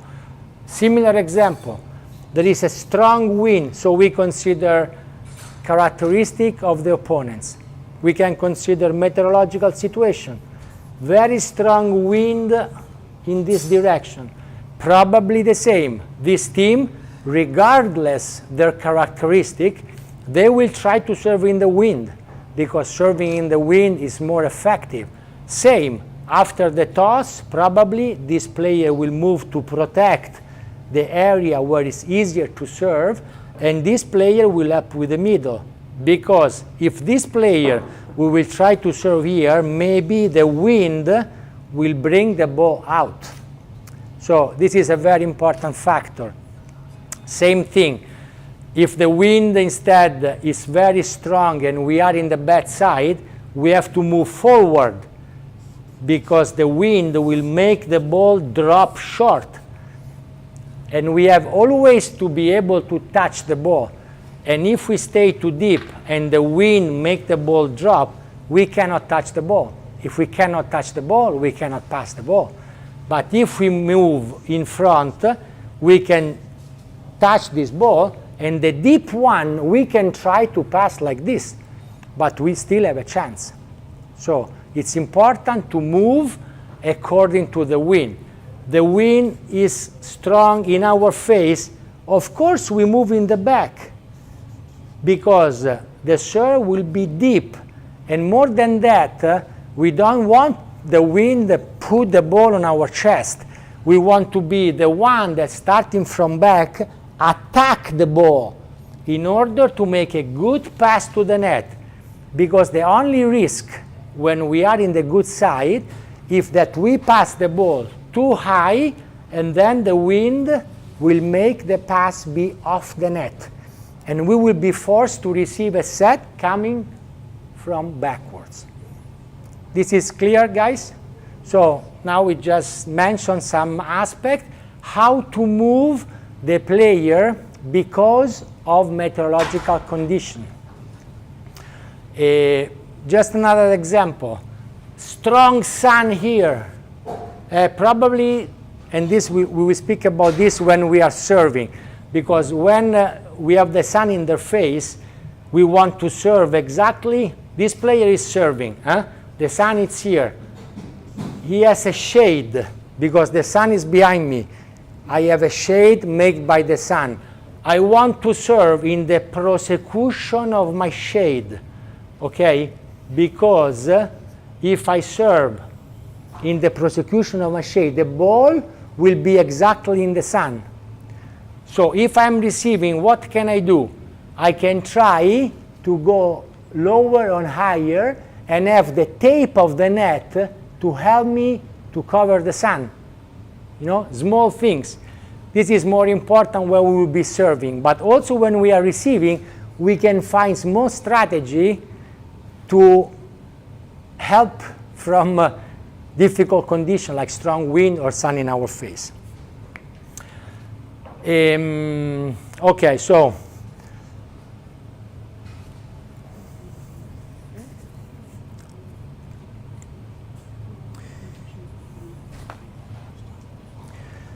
another aspect we have to consider when we are passing is our physical condition. For example, we have a problem to our left knee. Player A, he has or she has a problem to pass on the left because the knee is hurting. What can we do? We can move here this player. So he will only or she will only pass on the right. So for example, physical condition with the knee, we move left or right. We have problem with the back. The other team knows because I have big tape here, big kinesio here. Probably the other team will serve short. What can we do? Move more in front. That is not that difficult past the short one. The deep one we will try, like we train a lot in these days, to make the lateral pass. So we can move, we can use a strategy because of our physical condition. So imagine how many things we are considering now just for the position that we start when we have to pass. Why I was saying that I like that we move after the toss? Because if we move before the player tosses the ball, we show where we are. But for me, the best moment where we should move is now, or maybe if he jump serve, now, when she or he cannot watch anymore. And then we can decide to take some different position than normal. Of course, sometimes, and here becomes more a mental battle, I always make this example. I don't know if you remember many years ago, I think it was Roland Garros, there was a game between Lendl and Chang. And Chang, this American player, he was really provoking Lendl, because normally in tennis, Lendl was serving and you are very far from the court. He was going inside the court, like, you know, they have to serve in this square, and Chang was here. And Lendl started to freak out. He made double fault several times. So sometimes, on purpose, you can say, you are serving short, I come here. And maybe he wants to serve deep and he serve out. So this is more a mental battle with your opponents. Like, for example, and this I did many times in my career as a coach, play the I formation. So one player is passing here, one player is passing here. Again, this is a mental provocation. We did this a lot with the German teams, because the German teams, they're very lots of structure, they have their game plan, they want to serve this player short and deep, and all of a sudden, they don't know who will go on the left. In the World Championship in 2011 in Rome, I did this strategy with a team I was coaching, and actually, as a matter of fact, we beat two German teams very strong, and they make so many serving mistakes, because we start with the I formation. So they said, okay, now we serve to the lateral line, so they're out. And they serve so many times out. And you know, it gets in their mind. So I'm not saying that you have to play the I formation every time, but it's in our strategy to change something in our passing phase. Okay? So now we spoke about passing. Let's talk about setting, strategy of setting. Also, for this, we have to consider the characteristic of the opponents, our quality, the physical skills. For example, and this is what I do now with my team, for example. We are not big player. We have to try to play fast. So it's a good strategy, and we did this with the boys in these days. We have to play with big blocker. It's a good strategy to play fast. So fast outside, short, behind. So we have the court. We have the two players.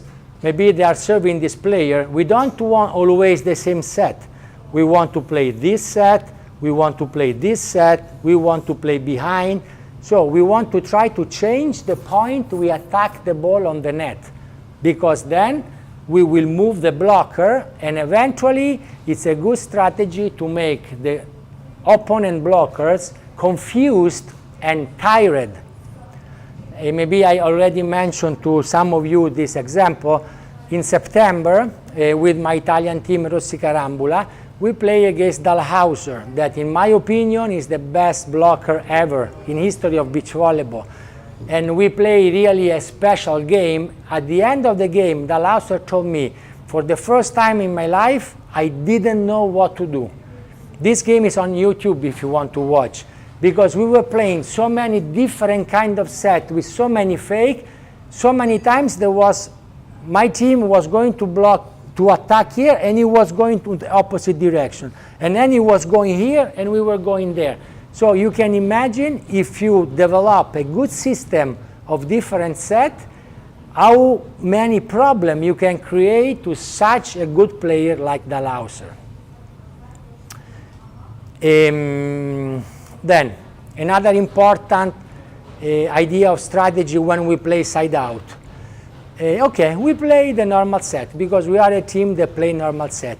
Who do we have against us?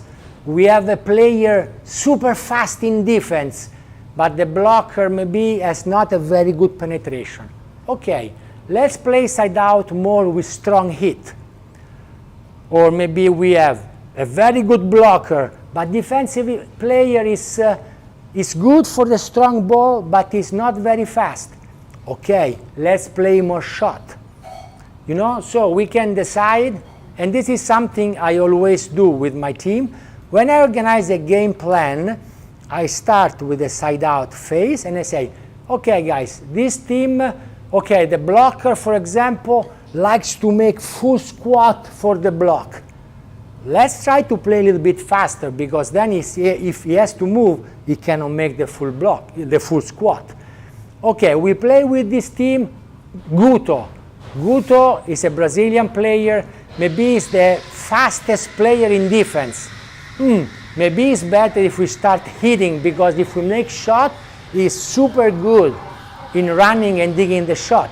So this is a strategy we can organize because the quality, because of the characteristic of the opponent teams.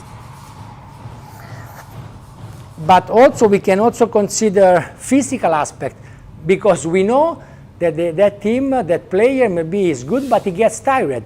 Then maybe we can play lots of shots, because then he has to play defense, transition, and in the crucial moment then he's tired, and we can target him when we serve, and he will have problem too. So you see how many things we can consider.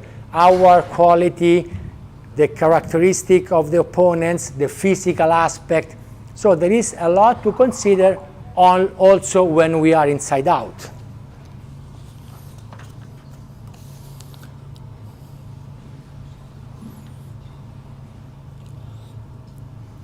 Yeah, and this is, I think we said enough about the strategy of side out.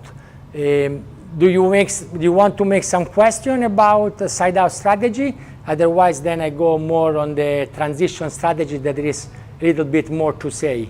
If you want to make some question about side out, I can answer you.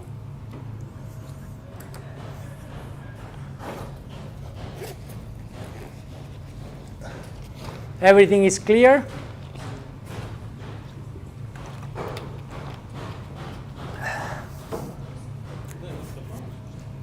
Okay, so let's move on. Now we are the team that we are serving. Normally, the first things now when you discuss about serve is the player that you want to target the most. But it's a big mistake. You know, there are some coaches, then the strategy is serving that player. This is not a strategy. We can say, okay, we want to serve more one player, but how to serve that player? And with that serve, which kind of block to use? And with that serve and the block, which kind of defense to use? So what I want to say is there are links between serve, block, and defense. Okay? But let's start. Okay, we have to serve. Which player do we want to serve? For example, Carol, give me an example. We want to serve this player because? Because he makes a lot of shots. And because he misses a lot of attack. Or why we want to serve that player? makes a lot of errors. Because he's a bad passer. Or give an example, that we choose to serve one player not because of a technical problem, but a physical problem. He likes to spike and then gets tired. Because he gets tired, or maybe because he has pain, back pain, and we serve short. Give me an example why we want to serve that player because of a mental aspect. He breaks in the end. He breaks in the end. And what's the best strategy if we have a player that breaks in the end? Play on the other player. Exactly. We have a player that under pressure crack. We don't serve the whole set. We serve his partner, her partner, and by the end of the set, we serve the player that is more tense. Because if you are a nervous player, I keep you, and this is also a good strategy when you are not a very good passer. This is the strategy that the Austrian team, Schwager, play against my team, Vasina Vosakova, in the Olympic. They were serving Vosakova, that was a good passer, and after 15, they were serving only Vasina.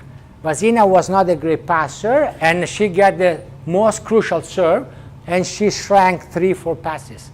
They get 3, and it was a very good strategy. So you keep cold, we say, not cold physically, but technically. You keep cold one player, and then in the crucial moment, you go on that player. Other example of technical decision. We serve that player because his partner is a bad setter. So he is very good passer, but his partner gives some very bad sets. So this is something happens many times. We don't serve one guy because he's a bad passer, but because he plays with a bad setter. So this is also a good decision. And of course, we can decide which player to serve because meteorological conditions. So, for example, like we discussed before, now we are serving. There is a strong wind like this. For sure, we will serve on this player. But when we switch side, then we will serve on this player, okay? You understand me? So we will serve always on one side of the court.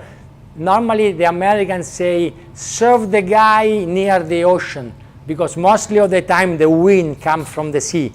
Back in the years where we were playing beach volleyball on the beach.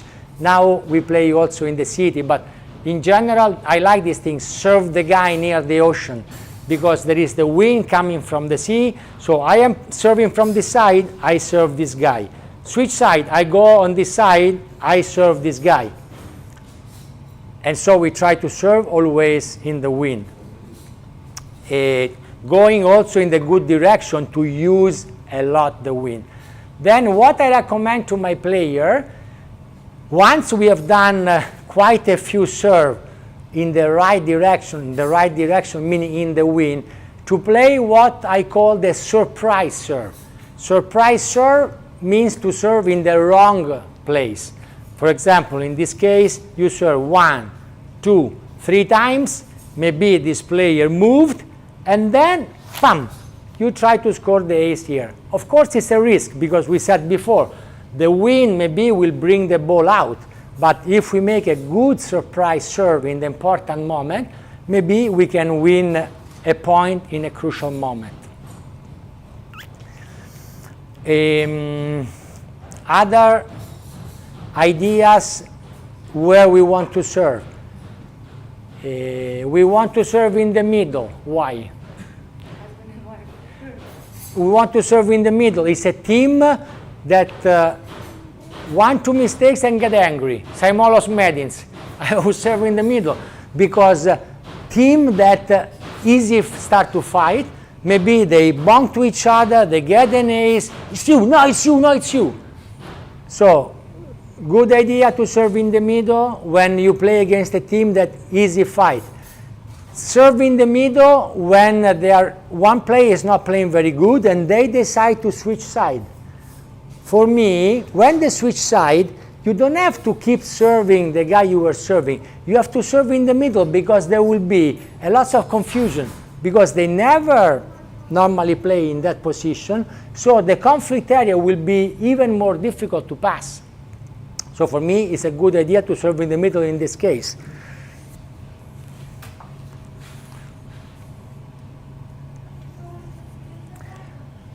And of course, and this for maybe it should be the first things I should mention when we serve, that we have to use the serve that we are good at. So carambola is a good sky ball. Of course we use sky ball, but if I coach another guy, I won't tell him do the sky ball, because if you don't know how to do the sky ball, it's a very stupid serve. So for sure we have to use the serve that we are good at. So Evandro used the jump serve because he's a very good jump server. For example, again with one of my team that I coach now, Saimolos Medins, I don't think Saimolos has a very effective jump serve, so I'm trying to improve his floating, because it's also a good strategy that in one team, one player have a jump serve, another player has a floating serve. I remember in London, when Brick Riekerman won the Olympic Games, they beat in semi-final Numerdor School, that normally were a super good team in passing. Numerdor was always one of the best passers in the world. And after the game, he told me, I never knew which kind of ball was coming, because Brink was serving from far away, floating, close, jump floating, jump serve with spin, so he told me every serve was different. So this is another thing that I always tell to my player, mix it up, because you can make the best serve. Maybe you have a great serve, jump serve here, but if you do always that serve, the other team will adapt. So we have to be smart to change, to mix it up, and we have to understand which one are the moment to change. Another example, you know that carambola makes a very good sky ball. But I was discussing with Carambola 1 week ago. Now we want to do this strategy that he start with a sky ball. That probably will bring some point. Then he should stop, because if always make the sky ball, probably the other team start to adapt, start to understand how to pass that ball. So he should stop and start again maybe at the end of the second set, or maybe in the third set. So, you know, this always, again, it's a matter of how to use your serve in certain part, in certain time of the game.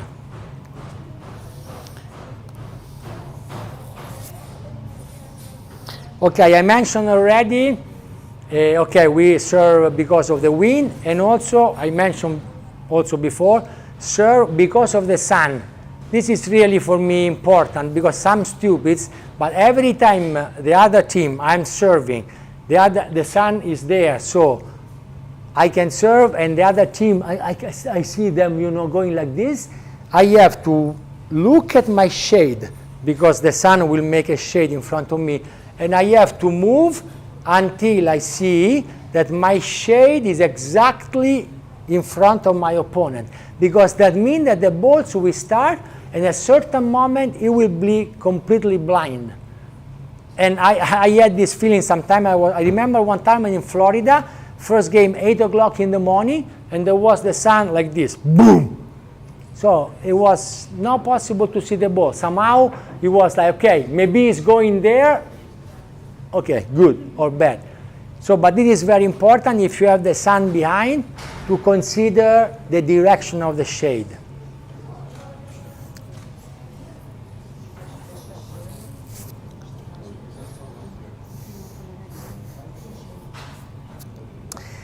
Okay, now we go, everything is clear. Now probably it becomes a little bit more complicated. I want to speak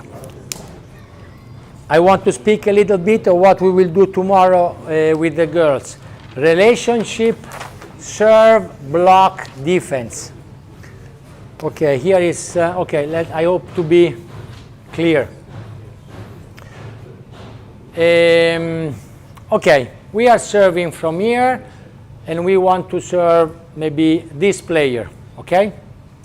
We know that this player likes to attack angle. He really is one girl or one boy like to hit cross, cross, cross. just an idea of strategy. Let's try to serve outside, so by the line, okay? Then the block will start in front, but in the last seconds the block will fly to block cross court. Generally we call this block 4. That is the block cross court, but not with a step, but flying. Why we do this?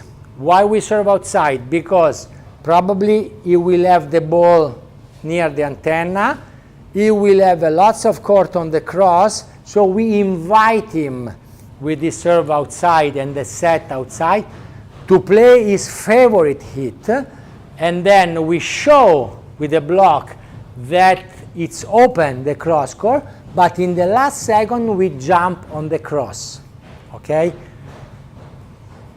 In your opinion, where the defensive player should start if we play this strategy? Here? Yes. Good answer. Because the block is cross, but we are not showing that we block cross. If we put the defensive player here in advance, he might think, there is something wrong. Maybe they want to. So the defensive player in this case should hide behind the blocker. Okay? So with this strategy, if this player will hit line, we have no chance. But we hope that he won't realize what we are doing. So we hope that this player will hit cross court and we fly on the cross, or that he thinks that we are blocking line because we are starting on the line, and he will play a line shot. And the line shot is low, and this player starting from the middle, we will have time to take the line shot. This is clear? Okay. On the other page, a little bit the opposite. We know this player likes a lot to hit the line. Okay, these are very simple general concepts, but let's start with this. Then there will be a lot to say, but we start with this. This player likes a lot inter-rotation, hit the line. So maybe we can do the opposite. We serve inside, so probably he will pass here. The set will be more in the middle. He will have a lot of line open, and maybe he will be, okay, now I have a lots of line open, I want to hit. Then we do the other kind of block. We call this block 3, that we show that we are blocking cross, but then we fly and we block the line. This kind of block 3 and 4 are very good when we play opponents that they like to hit strong. Because flying to the cross and flying to the line, we lose height, okay? If I do like this and jump, maybe I block like this. But if I do like this, maybe I'm like this. But this is enough if I want to block the hard-driven ball. So this player is hitting line. I show that I am cross-court. I fly to the line with the block 3. The blocker take this part, and the defensive player, like before, is in the middle for the same reason, because he wants to hide, he doesn't want to show. Different stories if we know that the other team like to play lots of shots, like we did yesterday with the boys.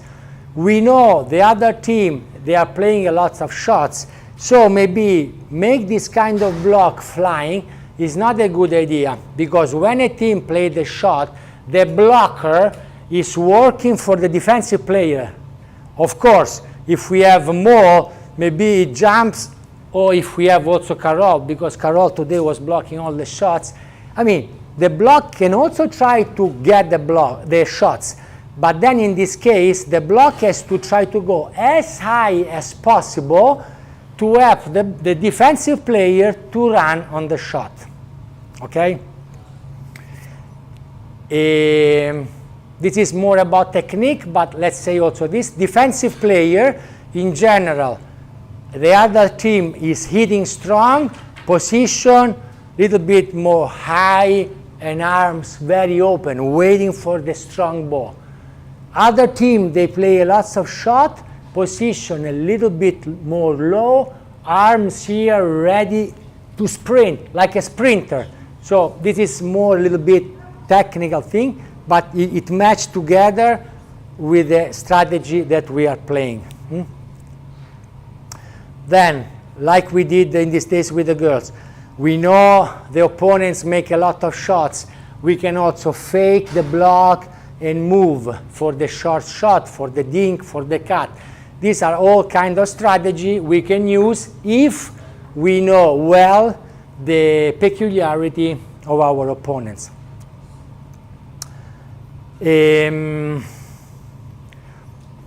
Yeah, you want to ask me something about block defense, because of course I could say much more about this, but I don't want to maybe create too much confusion. You have some question? When do we want to serve a short serve? We want to serve short in many cases.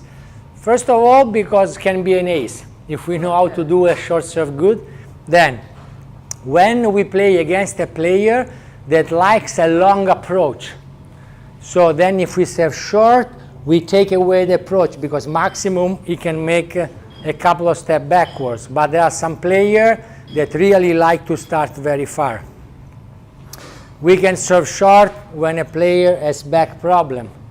Yeah, but when Uh, She wants to ask at what time? yeah, no, then the block, right, should stay with the setter as well, because short serve is easier to pass in some occasions, right? If a passer is a good player, yeah, right? And there's a risk that there will be a second on two, ball. yeah. So what does the block do then?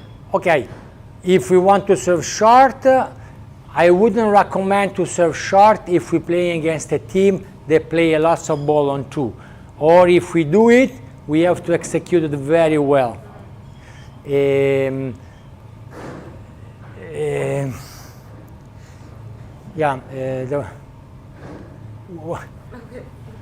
Now there was another thing that I want to tell you about the short serve. But maybe it's better to do it for defender I want to say this.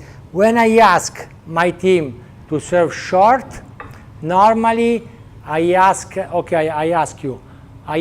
them after the short serve, we block more line or we block more angle?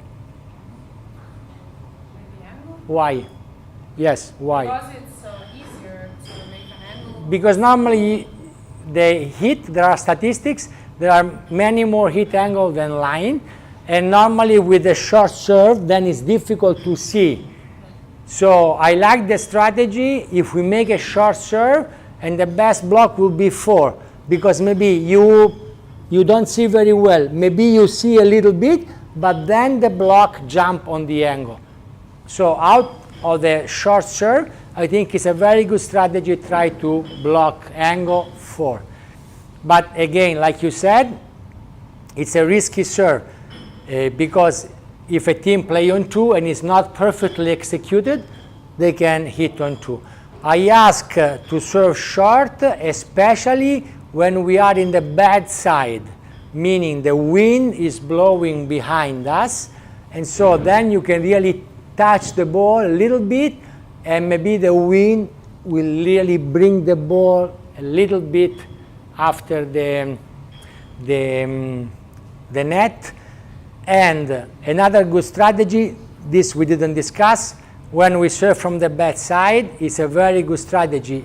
Mix up, alternate, deep serve, for the reason I said before, because if the passer doesn't push good in the wind, maybe the pass stop in the wind and it's a difficult set, and we have to hit a set coming from backwards. So when we are in the bad side, my suggestion strategically is to serve a lots of ball deep, also not fast deep, but high and deep. Because when the ball is fast, like we discussed in these days, a good passer can pass like this. But when the ball is high, you have to wait. And then at least they are in the good side, but at least we force the player to pass deep, and every time she or they have to make the 8 meters to go to the net. So I like very much strategically when we serve in the bad side to serve high and deep, and sometimes serve short, especially when we see that the other team understand that we want to serve high and deep, and they move very close to the bottom line, and that's the moment where we can try to serve short. Regarding the wind, because I didn't mention this, instead, if we are serving in the good side, of course, if we have a jump serve, it's perfect because we can serve very strong and the wind will drop the ball and it will be always very difficult to pass. Then we can alternate with a floating serve, and my recommendation, especially when the wind comes and goes, in the moment the wind gets stronger, serve very, very soft. I like this, the kite serve, because then the ball starts and the wind starts to move like a kite. So, okay, you can serve strong in the wind, jump serve, floating, but if you see something is changed, like pum, and you see sometimes the ball really doing like this. Of course, a player like Carambola makes crazy things because then he also have very strange spin, so the ball goes like this, but this needs really special quality in the technique. But I think every player can play this kind of serve that I call kite, then really are really unpredictable. Where they go, maybe not even the server knows. You just leave the ball in the air, and then we see what's happened. Okay.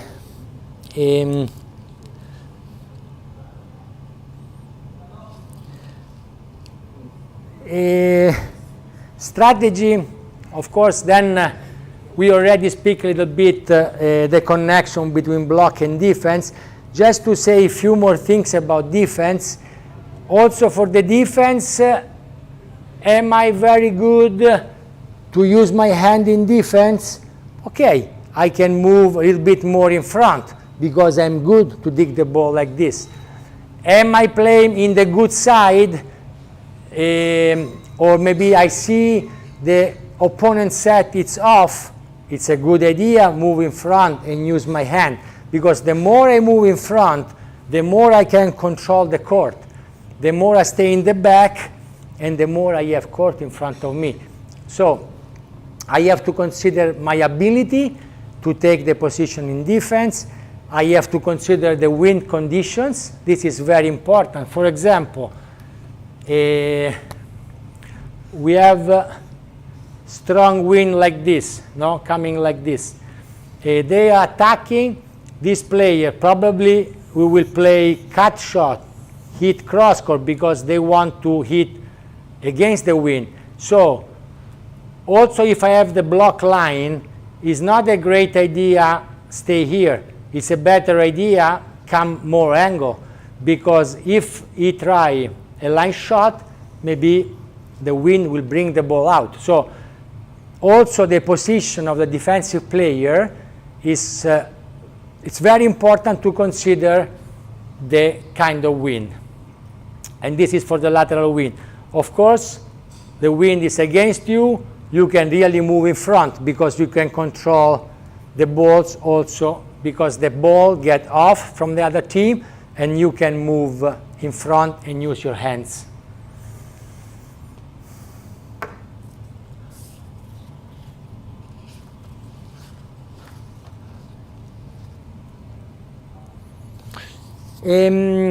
Okay, just to finish this short lecture, and then let's see if you want to ask me something.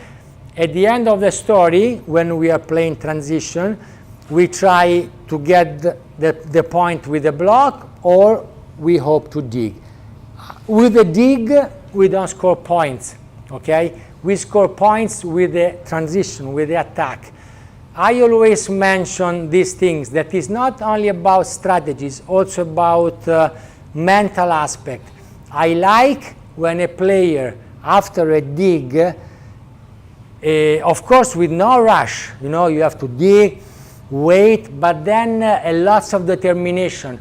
In general, I like that we hit strong in transition.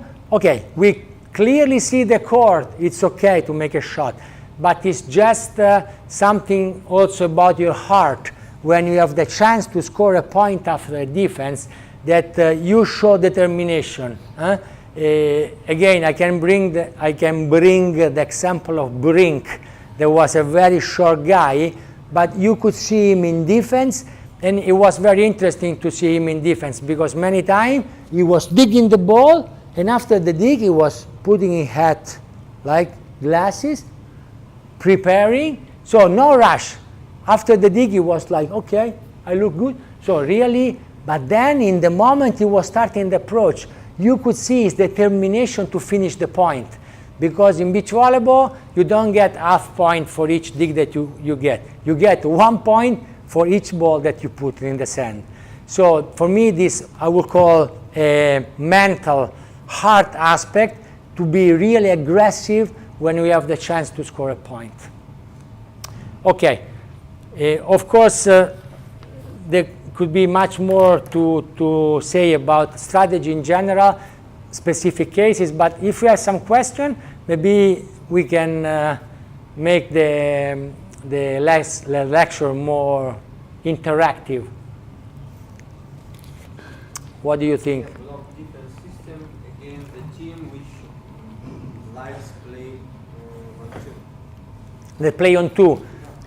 Of course, this is very difficult to play with teams that play very good on two. First of all, the serve. That's why now every team that playing against my team, Carambula Rossi, they try to serve very aggressive because that with an easy serve, we create problem because we play on two or we shoot to the antenna. So one idea is to try to serve in the conflict area, not just because 1 second and then the pass is not perfect.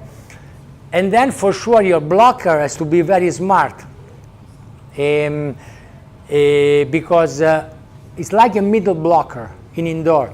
So the blocker has first to follow the setter, and in the moment he sees that the setter is not hitting, move to the attack. So, but if you do well, like we were doing with the boy, the 6 meter set, it becomes very complicated for a blocker to stop a team that play good on two or that fake and play fast.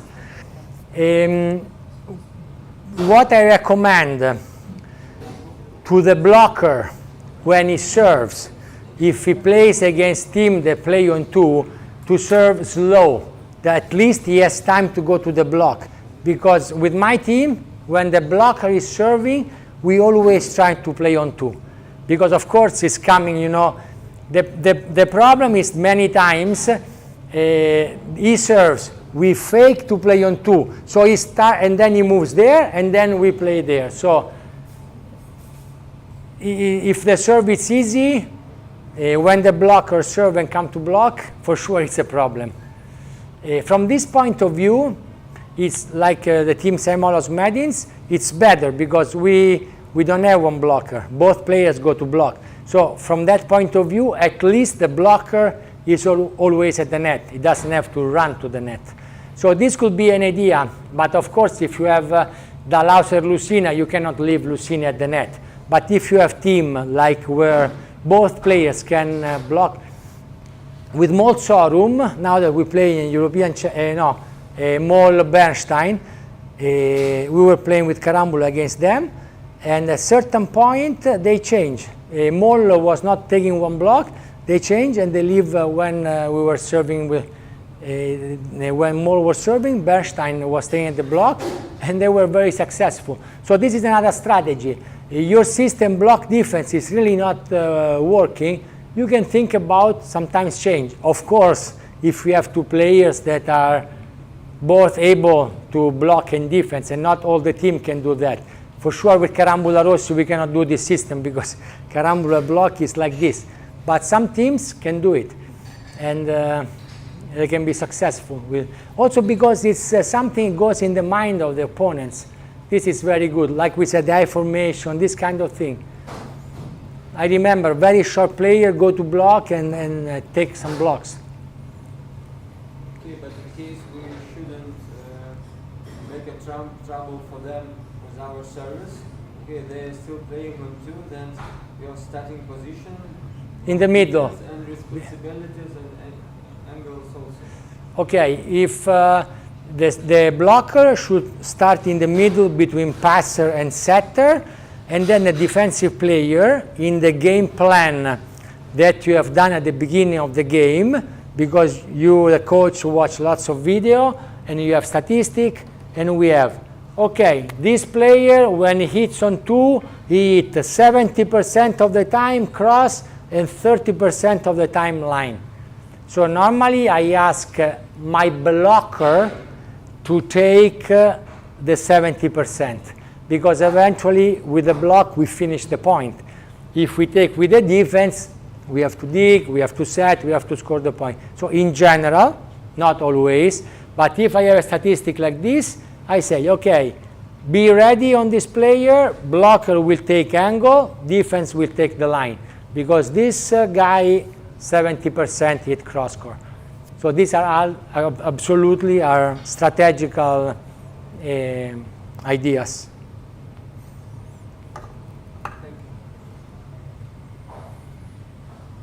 Are you ready for tomorrow for block 3, block 4 position? I'm also. Sandra, ask me a question. Did you understand? I think so. Very happy about that. This is about the game Carambola Dalhausen. Yeah, It was in Rome. in Rome, yeah. But Carambola won. We won, yeah. Yeah, you said that Carambola understood that he don't know what to do. No, Dalhauser. Ah, Dalhauser. Sorry, maybe I expressed myself. No, Dalhauser after the game, but you should really look, because there are 2, 3 cases that I never seen Dalhauser. You know, the player is going to attack there and is going here. So it's very strange, because now in beach volleyball, it's not indoor that you have 5 different players. You have 1 player. But we did so much the fake, you know, with the pass, that it was like this, and 2 times it happens that he was going one direction and the attack was in that. It was crazy. But that's really big satisfaction, you know, for you see this system that create, and this is what I think firmly, that a system like this is not only tiring physically for the block, but also mentally. I think the blocker that come to play against Rossi Carambola, they arrive and they know there will be a stress game for them. A stress game not only physically, but really mentally. And okay, this is a good question, because this happens really few times, that with Carambola Rossi we play a very normal, simple set, and the blocker was going somewhere else, because he was so concerned about what we was doing. This really happened 2 or 3 times in the season, that we play a super easy ball, but he thought, now they want to do this. And then this was funny also. Then it's a good side effect of these tricks. Oh my God. Something else? So during these few trainings, we've done a lot like narrower or more wider passes. And Yes. different approaches. Should that be like normal thing for us to do, or are there like special moments to use? Allora, great question, because actually I had this in my notes, how to pass, but then I thought it was too much. But let's mention this quickly, no? Because, okay, we are playing player A, player B, and we are passing. When we start to coach kids, teenager, amateur, we always ask, player A should pass more or less here, player B should pass here. In front, a little bit to his partner. Player B is passing, player A start in this direction.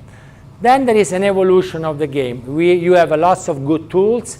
you are very good in passing, you are very good in setting. If you are not, you have to learn this. Okay? This is a crucial point, because then somebody is accusing me that I want to create difficult system. I create complex system when I coach player that they have the tools to play that system. When I was coaching the Japanese girl, I was not playing any difficult system because they were little lower level technically. But when you arrive to a very high level of technique and you don't have big physical skills, because most showroom, they win with a simple game, but they have the net here. So if you have the net here, you have to play maybe something more complex. For example, like you said, normally the perfect pass for amateur, for children, it's here. But if player A pass the ball here, we force the blocker, because then player B doesn't have to start like this, but the opposite, completely the opposite that you teach to kids, because he is awaiting of this pass, he go outside, and eventually he will hit the ball on 2. Because the blocker here knows that he can hit, he will move a little bit here. Then this guy, he should take a look at the blocker, and if he see the blocker arriving, he will set the ball a little bit faster to A that move outside to go to attack a faster set. For sure, with this system, the blocker will have lots of trouble. So we start with this pass, and we can pass and set good. Okay, let's make an evolution. Let's try to pass here and play fast outside. But for example, we also pass here, and we do something different. We have player A that pass here and super fast come here to play a quick set. So the blocker sees running and he starts very quick to run here, and this player, the setter, has the option to play over fingers, for example.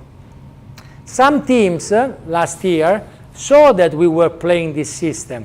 So when they saw this pass, the defensive player was starting to run very fast here because he was expecting this second ball. So during the winter, then there was COVID, so we didn't play. We were training. Pass here. This player showed that he's doing this, but then he does the ball here. Because we noticed that the defensive player, when we were playing this, he was running here. So we try always to be ahead. It's like research, you know, in chemistry or in pharmaceutical. They are always trying to make something new. We try to be in front of our opponents. Another option that we did yesterday with the girl, we still pass here where we start normally, but we don't play anymore up and down in front. We play fast backwards. That needs very good ball control, strong legs and endurance, because to play this game you need a strong body, because for sure it's easy to pass and play up and down than to pass and go fast behind. But if you do the fast behind, also the opponents, they have to have a stronger endurance. And like we tried yesterday with the girls, if we do this system, she goes back, this player can do, for example, the trick to set in front. Okay, but we can do this when we have the tools to do it. When we have a very good pass, when we have over finger set really good, that we are sure that the referee won't call us double. But this is, for example, strategy, and the strategy start a lot, like you said, with the first touch. Strategy of side out, of course. But like strategy of transition, start with the first touch. The first touch is the serve. This is very good. In general, a good strategy starts with the first touch. Inside out with the pass, and in transition with the serve. It's the first touch that creates the condition to bring the opponents where you want to bring, in your trap, you know. Yesterday you talked about system faults, yeah? System faults, for example, was ball near antenna and she played to the line. Could you say Yeah. more about Yeah, those but this is also, and save shots or yeah, I mean, this is very simple.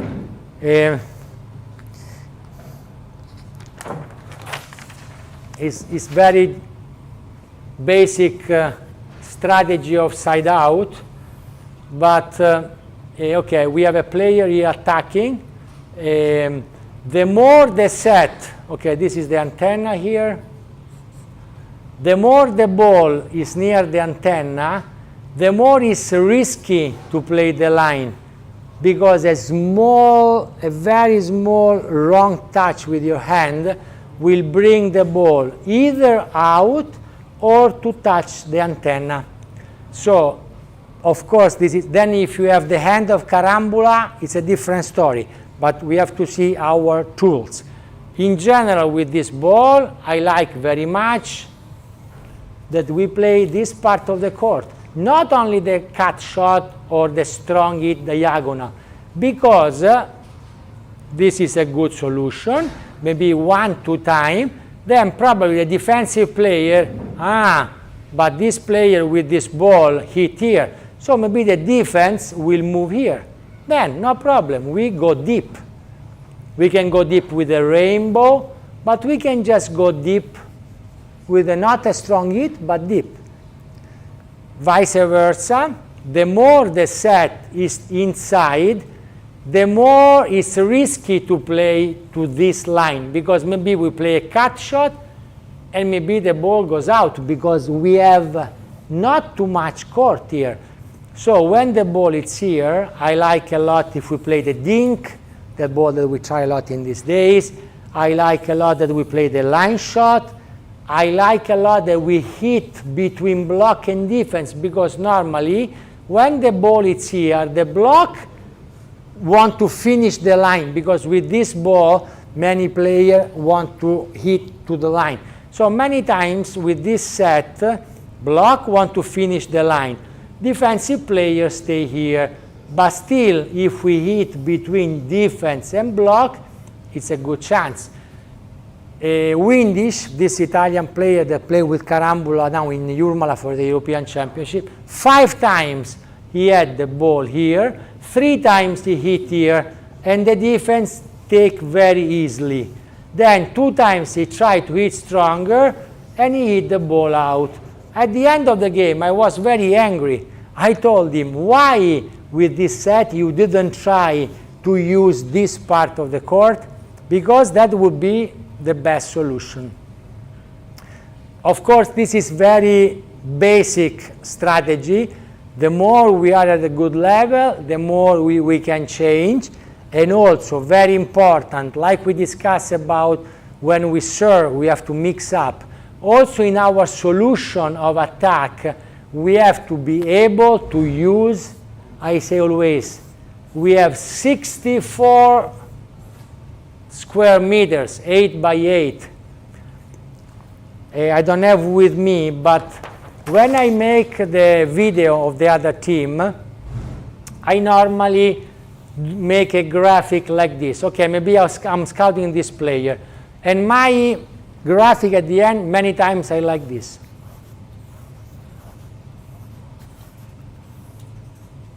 Oh, wow. I mean, with this player, I will protect this part of the court, because she used only 1 ball out of 10 in this part. Or maybe they look like this. Okay, the opposite. And 1 ball here. Okay, with this player, we have to protect more this part. Then you play with the strong player. Then you play with the strong players, and you have something like this. Okay, what do I do now with this player? And this is play with the 64 square meters of the court. And that's more a problem. And that's, you win if you technically win better, if you play better, if you serve good, if you make some unbelievable defense. So still we try to make a strategy, but if we want to try with my team to beat Molsorum or Stoyanovsky, Krasilnikov, maybe we have to make a sky ball 40 meters tall, or the defensive player has to make an unbelievable option. This is another thing I didn't say, for example. When the opponents of a good level have perfect situation, mean very good pass, very good set, we have to take option, meaning maybe Krasilnikov has the ball here. If we put the defensive player here, he will kill us because he has a very good hit, very sharp angle. So what I ask to my player, Krasilnikov has good pass, good set, start here, then you decide. Maybe you try to see, this would be another part, you see where is the ball, where is the wind, his body, and then you decide or to go here and try to take this ball, or to go here and try to take the line shot. Vice versa. Krasilnikov has a bad pass. The set is coming from backwards. Then, very simple. The block is part of the court. The defense goes just out of the block. If Krasilnikov, with a very difficult situation, hit the ball here, they deserve the point. But this is a very important difference to make when the opponents have a good situation, where the opponents are not in their comfort zone. And we react different. We were discussing today with Carol. Are you hungry?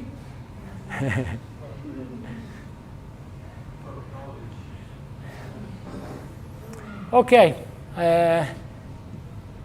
We finish here, Andres. What do you think? Any other questions?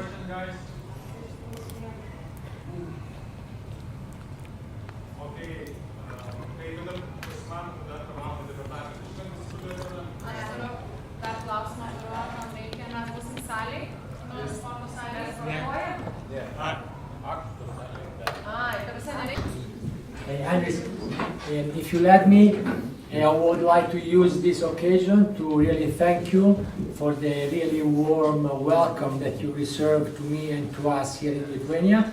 It was really, really nice for me to be here. And I'm also very happy Fabrizio came, because together we work a decade together, like coach and physical trainer, assistant coach, and we did a lot of stuff together. So for me, now he's working with the Italian team. It's a very good moment to be back again. Thanks. Thank you, Marco. Okay, so let's start. So today we will speak about the sports science.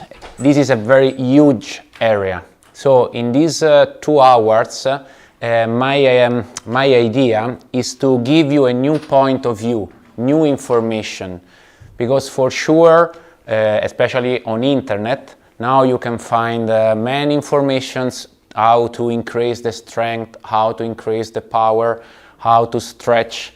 But today I want to give you a new area of the sports science, that is the performance and functional analysis. Today I will show you the technologies that now are available to analyze the performance of the athlete.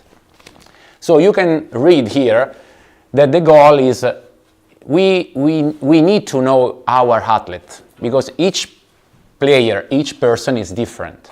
So the coach in the technical area and the physical trainer in the performance area, they have to create the perfect program for each player.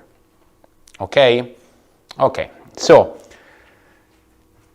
performance. Performance is not only strength or power. There are many aspects that we have to consider.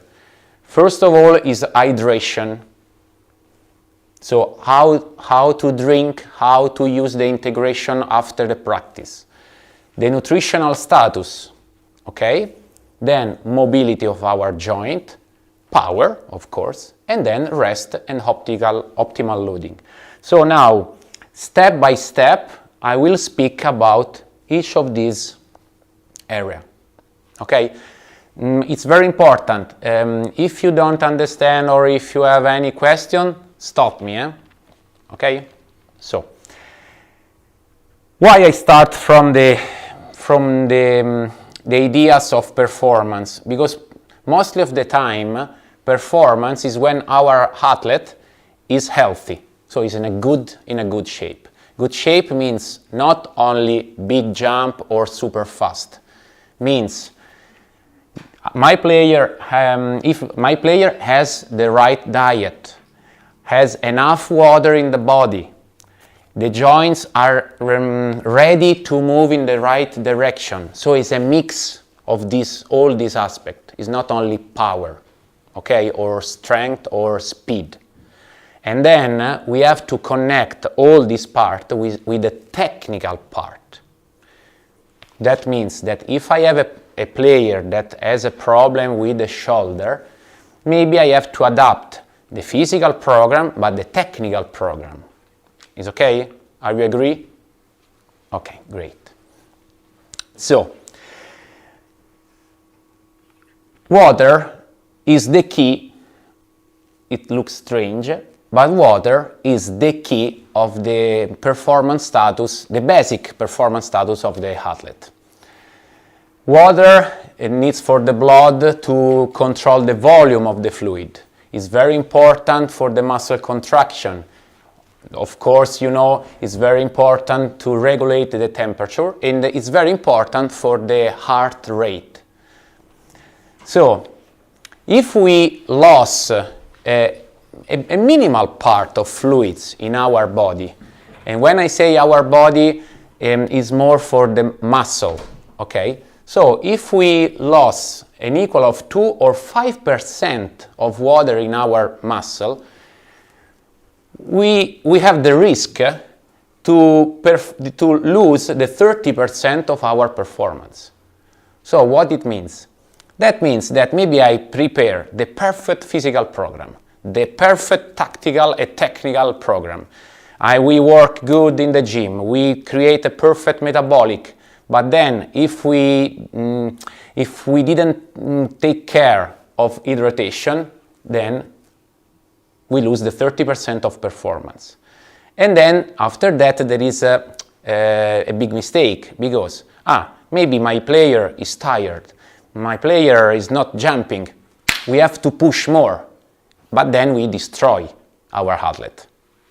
It's clear?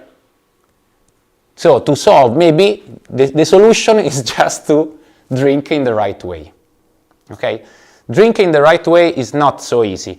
Now I cannot explain you all these informations because, like I told you, is too big, this area. But my goal is just to give you new ideas and new information. Then I really hope that after this seminar you will go deeper. Okay, you try to investigate, ask to the doctor, speak with the nutritionals. Okay, this is my goal of today. I cannot give you all the information. Okay, if we stay 2-3 years here, okay, but it depends by your activities. So now we now try to look more this part. Okay. Water in our body is divided in 3 different areas.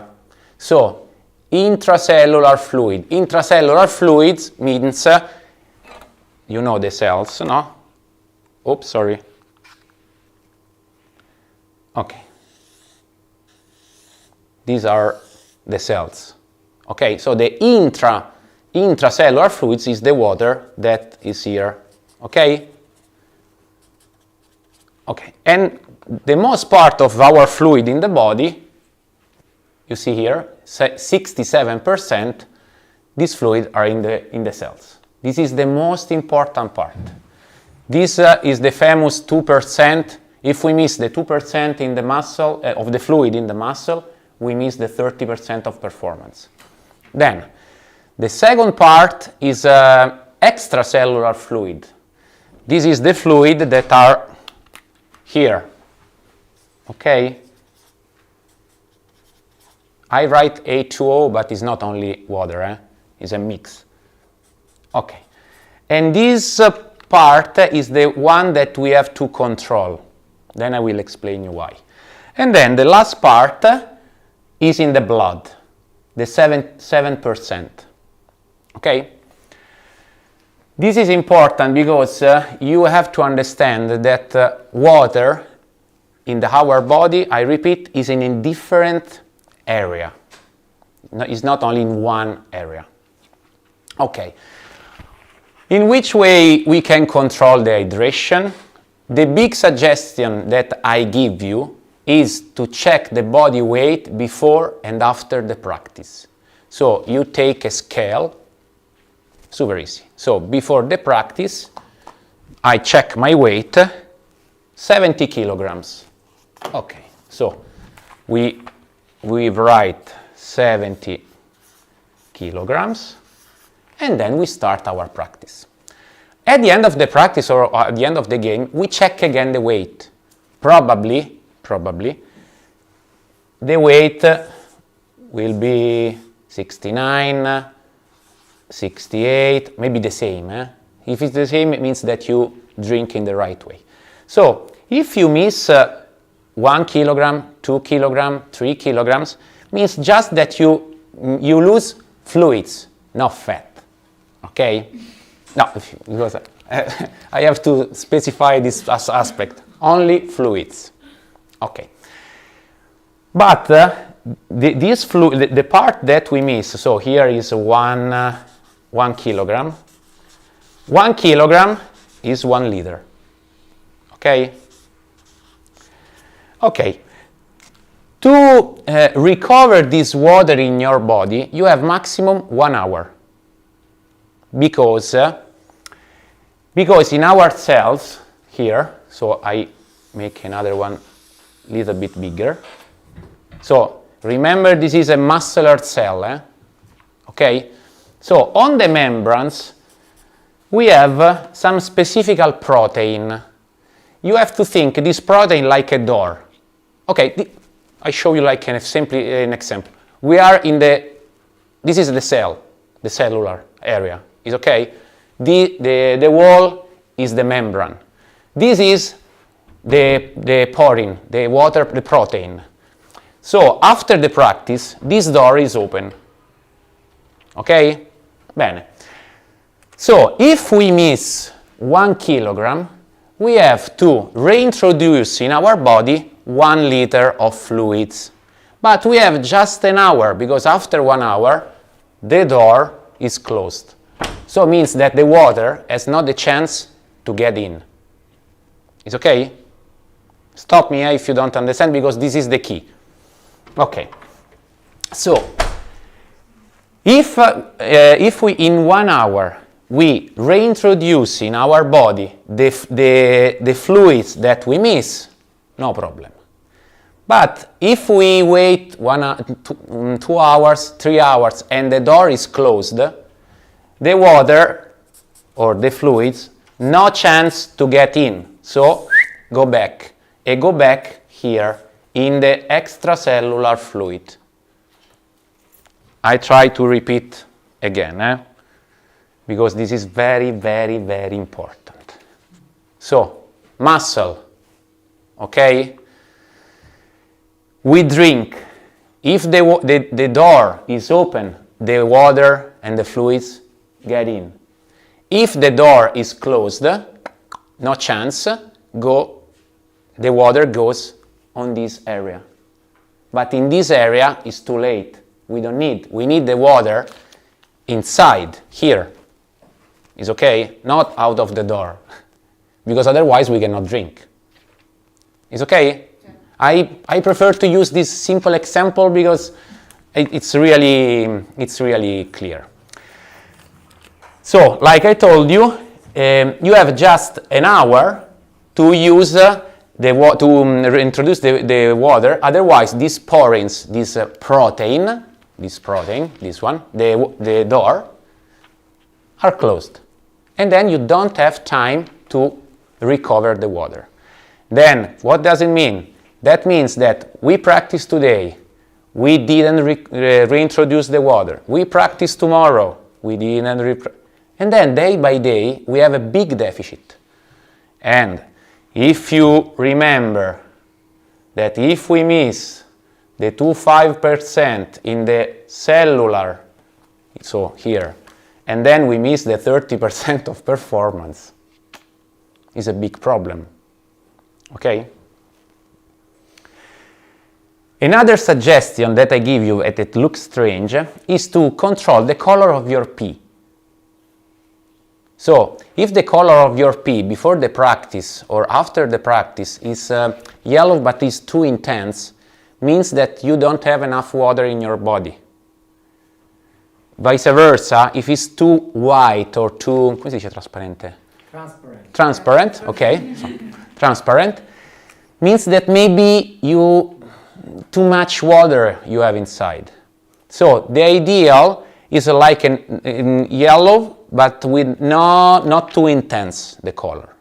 Okay, this is the simplest way to analyze our status. Otherwise, if we use the technology, there is a specific device. The name is, is this BIA. That means body impedance analysis. Okay, and the device is this. It's like a book. It's very, now I don't have with me, but it's a very small device. So that's great because you can bring with you wherever you want. So we don't need to go to the doctor, to the Olympic Center, or to some hospital. Okay? Hi. So we don't need to go to the hospital. We just to take our device in the bag, get out, and use it. So this device is super important with the Russian team, with the Japan, and now with the Italy, my colleague. With my colleague, we use this every week, and sometimes we use this device after practice, and then I will explain you why. So, why is super important? Because in this way we can create the individual program. Because with this device, not only I can understand the hydration status, but I can see your nutritional status. So if you are eating good or not, or if you are eating enough. I can see the condition of your muscles. If you are in a good shape or not. If you are in an inflammation moment. Okay? So in this way, I know, okay, my athlete is ready to push. No, now he needs more rest, or maybe he needs more to drink water. Okay? So the second aspect, very important, is to define the diet integration. So we have to adapt the diet and the nutrition to my player, because each player needs a different diet. Okay? Now looks difficult, but then becomes really easy, no, but simple. And then we can decide which kind of work we have to do. So we have to push more in the gym. Maybe we have to work more on the aerobic or cardiovascular system. Maybe my player is in a good shape. Okay, we start pushing, for example, 3 hours per day with a ball. Okay? And then it's very important to find the right balance between volume and intensity. It's like I told you before, no? If my athlete is not ready because the diet is not enough, because the hydration is not good, or because the muscles are not ready, I cannot start with 4 hours, 5 hours per day. Maybe I have to change. Maybe she needs 5 hours, maybe she needs 3 hours, maybe you need 1 hour at the beginning. So at the beginning we need this test to know our start point, where we are. Okay? Stop me, eh? If something is not clear, no problem, eh? Okay. Sorry, what is the name of this in the computer? The name is BIA. But I didn't find. Is BIA vector analysis from Agern. Well, let's see. BIVA. This one. Let's try to write this. BIA vector Agern. Did you find? No. I find that test, but that computer. Let's see. Forse non viva come dicevi prima. Let's see. Sorry, we have time, so. Yeah, but Yes, is this? but there is The- that small the- computer. Or No, this is the device is this one. You have to check the factory is Akern, Akern. It's an Italian factory. But after yes, looks strange, but the best factory in sport analysis are in Italy. In Italy, there are the best factory that produce technologies for sport analysis. Okay, so now we start the most difficult part. Okay, now I will show you the graphics of the BIA. So this. Okay, so when we make this test, on the report, we will have a number part that I will show you later, and then we have this graphic. Okay? As you can see, on the left side of this ellipse, if the athletes stay in this part, means the body cell mass is increasing, the good training status. So on the left side means that the athletes good status. If the athletes is more center or to the right, means that the body cell mass is not enough, and the nutrition is not enough. Okay? So, great. If you see the ellipse on this part, in this part means that there is dehydration, so not enough water. If your athlete is here, means that there is too much water. Okay? In general, the top athletes in every sport, football, soccer, volleyball, beach volley, all the sports, the top players are here. Why? Because body cell mass and good training status, so a lot of muscle here, and then good hydration. The worst athletes are here. Worst at the beginning. Then we analyze and then we start to solve the problem. Okay?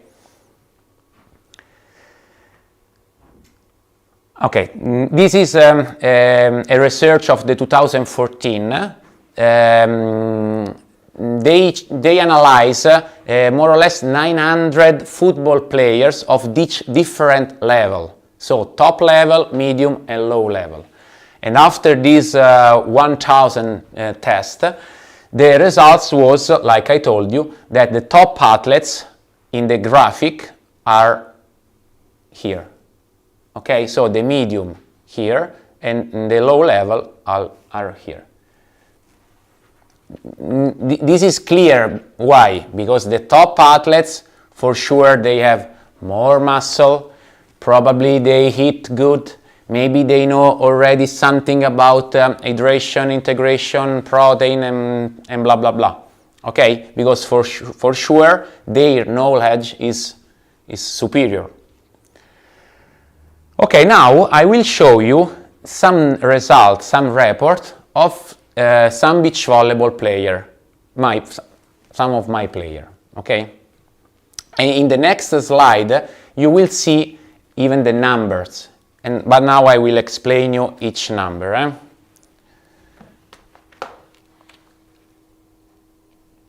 Okay, so it's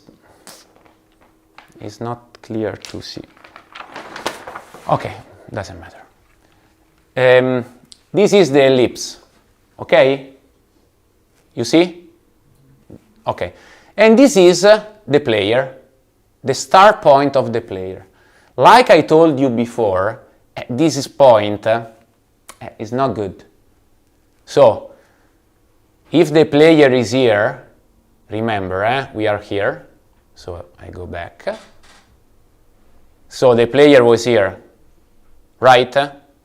So here means no muscle, no good nutrition, edema. Edema means extracellular water. Remember this? Remember this? So this athlete has a lot of fluid, but not in the right position. So not in the cell, but outside, in the parking. And we don't need the water in the parking. We need the water inside. It's okay? Okay, so now I try to explain you some numbers, but I need to use this part because there are many numbers, but you have to put the focus only on just 2 or 3 of them. Okay. One that we have to consider is PHA. Now I explain you what it means. Then I need to explain you BCM and then TBW and ACW. Okay. So now don't look here, So don't look. Okay. These are the 4 numbers that we will analyze later. Okay, so BCM is body cellular mass, the muscle. So the cell, the part of our body that works. Okay? So it's easy to understand that we need this part with a big number. More is high, more probably we are in a good shape. Then this is the total body water. So the total of body that we have in our body, the total. And ECW, the extracellular water, the ones that we have to control to understand if our player is in an inflammation moment or is in a good status. PHA is the name is phase angle. Give us an information about the structure of our cells. So if the wall is strong enough to receive from the practice, from the gym, is strong enough to loading. Yes. Okay. So it's easy to understand that this number has to be high. So we need a good number here. This we need a good number. This it depends by the weight, and this is better low. Okay. So now let's see the numbers of this athlete. Probably you cannot see, but so the PHA of this athlete is 4.9. So we have 4.9. the average is from 5.7 to 7.5. So this athlete is too low, the PHA. So it means that the structure is not strong enough. You have to consider that, I will show you, top athletes or athletes in a good shape, this number is sometimes 8, 8.5, 9. Okay? Then BCM, body cellular mass, so muscle, 23 kilograms of the total of the weight. So in general has to be more of 49%. This player has 47. So probably this athlete doesn't have enough muscle. Then the total body water, so is the total, this player has 36.6 liters. She's 100.87 the height. So it's not too much. In general, it's around 40-41 liters. And the extracellular water is 18.8, is plus 10%. So it means that this athlete, so no structure of the membrane, no muscle. Okay, is not in the good nutrition status. She has more water, she has more water here and not inside, so more water in the parking. So my question is, do you think that we can start pushing? It's very dangerous. If I prepare a program, physical or technical, where I start with 3 hours per day running gym, after 1 week she's died completely, and then we need I don't know, maybe 1 month to get back this player. So for this reason it's very important to use and to know this technology. This technology is important not only for the top athletes. You can use even if you work in the fitness area. So I don't know if some of you is like a physical trainer or something like that. But it's very important to use this technology, because we have an idea about what we can do. Not what we have to do, but what we can do is different. Okay. Now I show you another athlete in the same period, but you see the difference. So this is another player, same height, but you see this athlete where she's in the top area. So good cellular mass, good hydration, good food, good nutritional status, enough water. Now I will show you the number. Okay, I can start, I can push. So with the other one, maybe we have to make yoga, just a specific diet. With this one, we can start and we can push. So, okay, maybe you cannot see. So these are the number of this other player. Now I want to compare this athlete with the first one. So remember, so the first athletes, the ones that was not in a good shape, she had the PHA 4.9, and like I told you, the top athletes, they have more than 7, more or less, and you see this one 7.3. So this athlete has the structure strong. Okay, so the membranes, the cells are ready to be stressed. Okay. Then the BCM, the muscle, 32.4. So she has 10 kilograms more.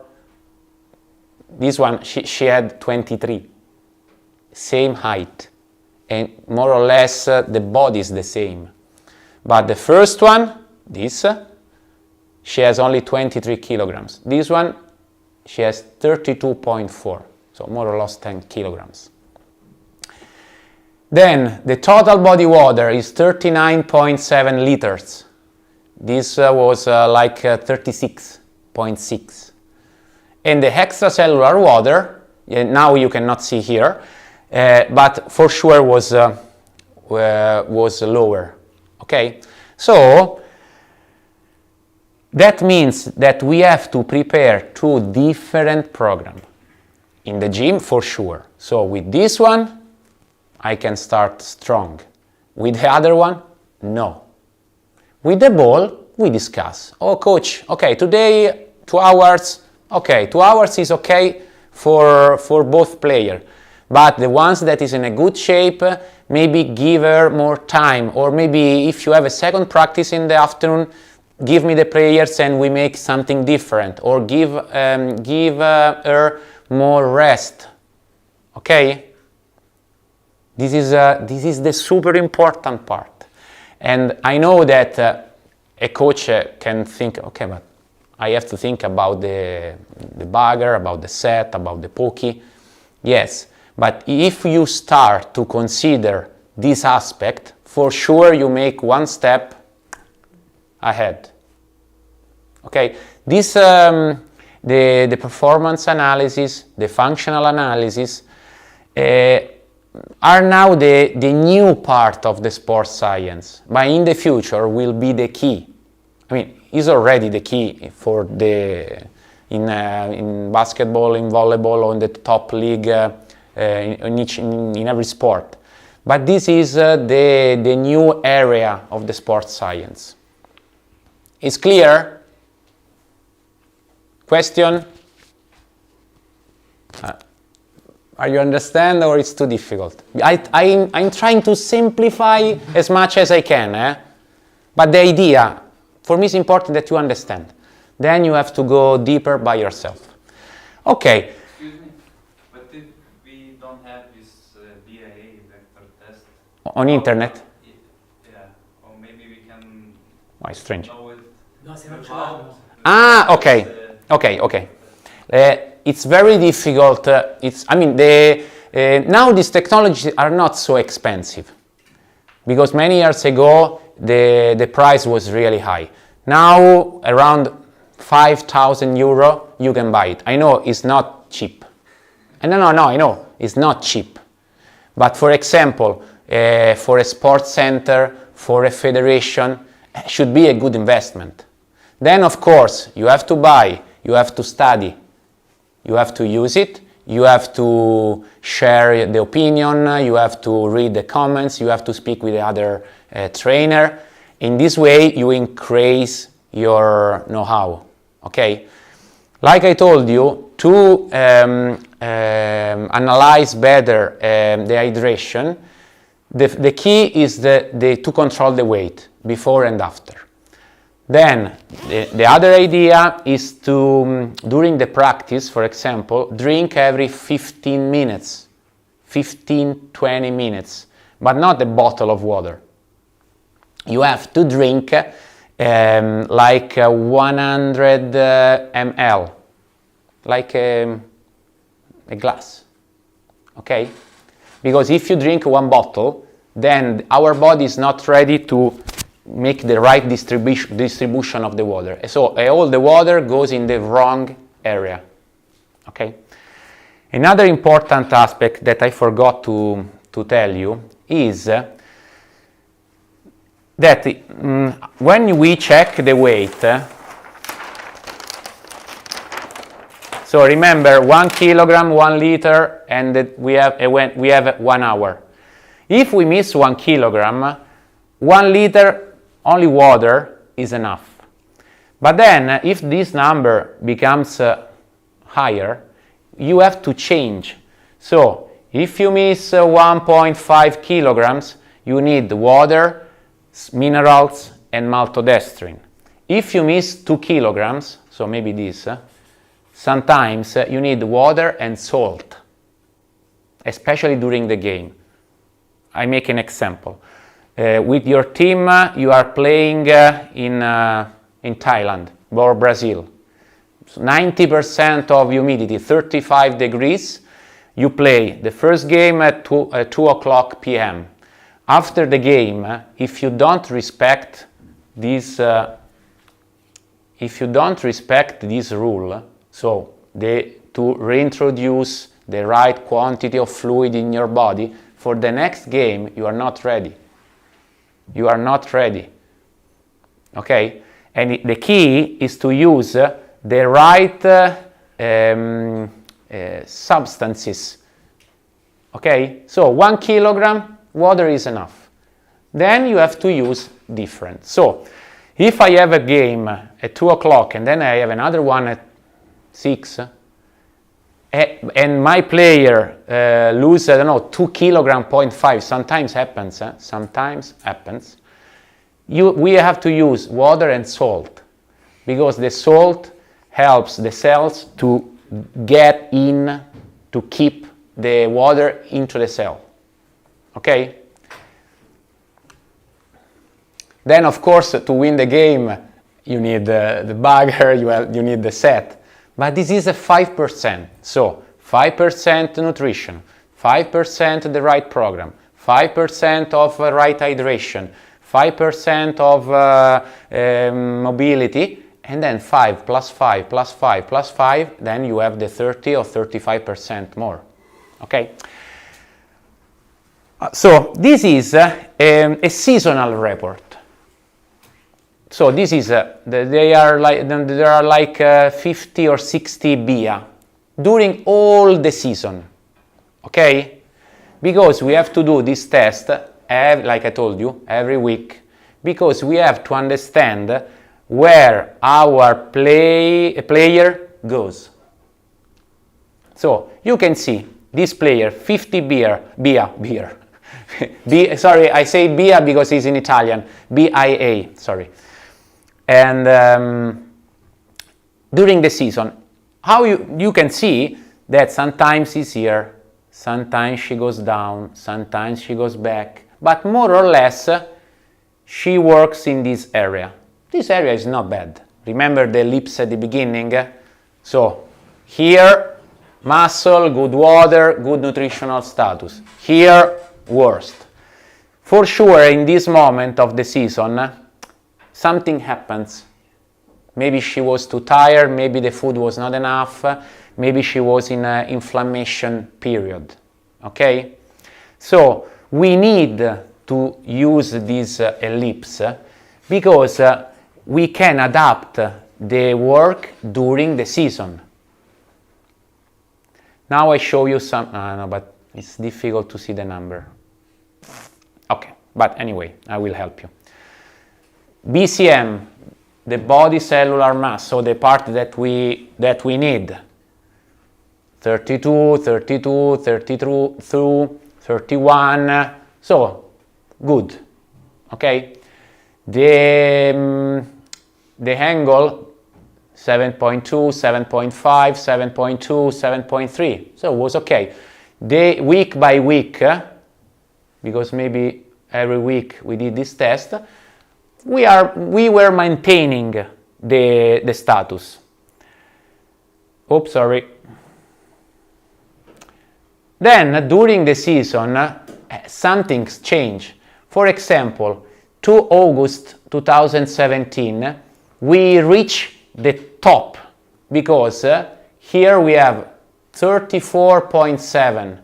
The total body water was 41.7. The angle was 7.4. So this athlete was ready. With a bagger, I don't know, but with the physical condition, was in a good shape. Okay? So I did my part. But okay, so this player is ready for traveling, for playing 2-3 days in a row, for 4 hours on the court, no problem. But then what happens? After 1 month, okay, so after 1 month, the BCM became 29.7.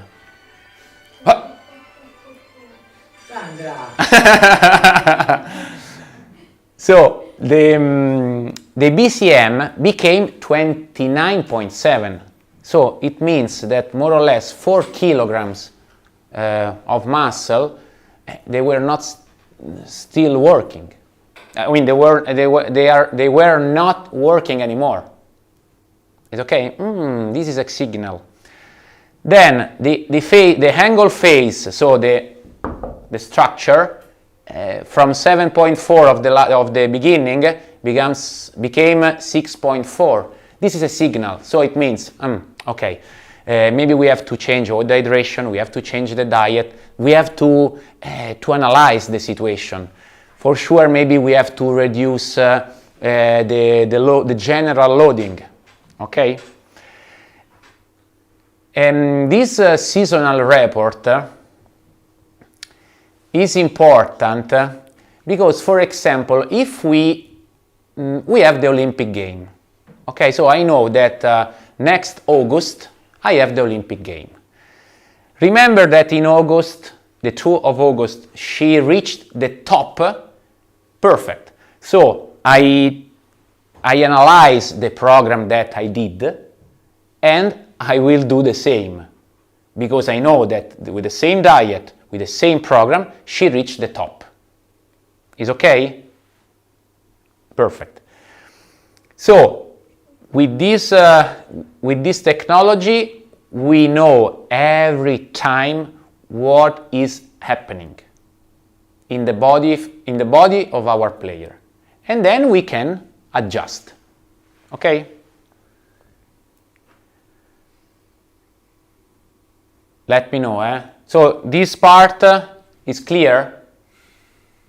So you have to drink water. Then you have to eat good, and then we have to connect all this part, and probably you reach the right shape. Okay. So another important part is the mobility and the range of motion.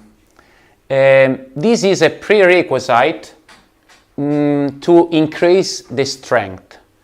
What it means? That means that if my player doesn't have a good flexibility of the back chain, for example, or he doesn't have a good mobility of the ankle, so for example, he's not able to stretch more this part, or maybe is not able to close this angle, it's difficult that I can train him or her in the gym with a big weight, because she's not able to control this angle.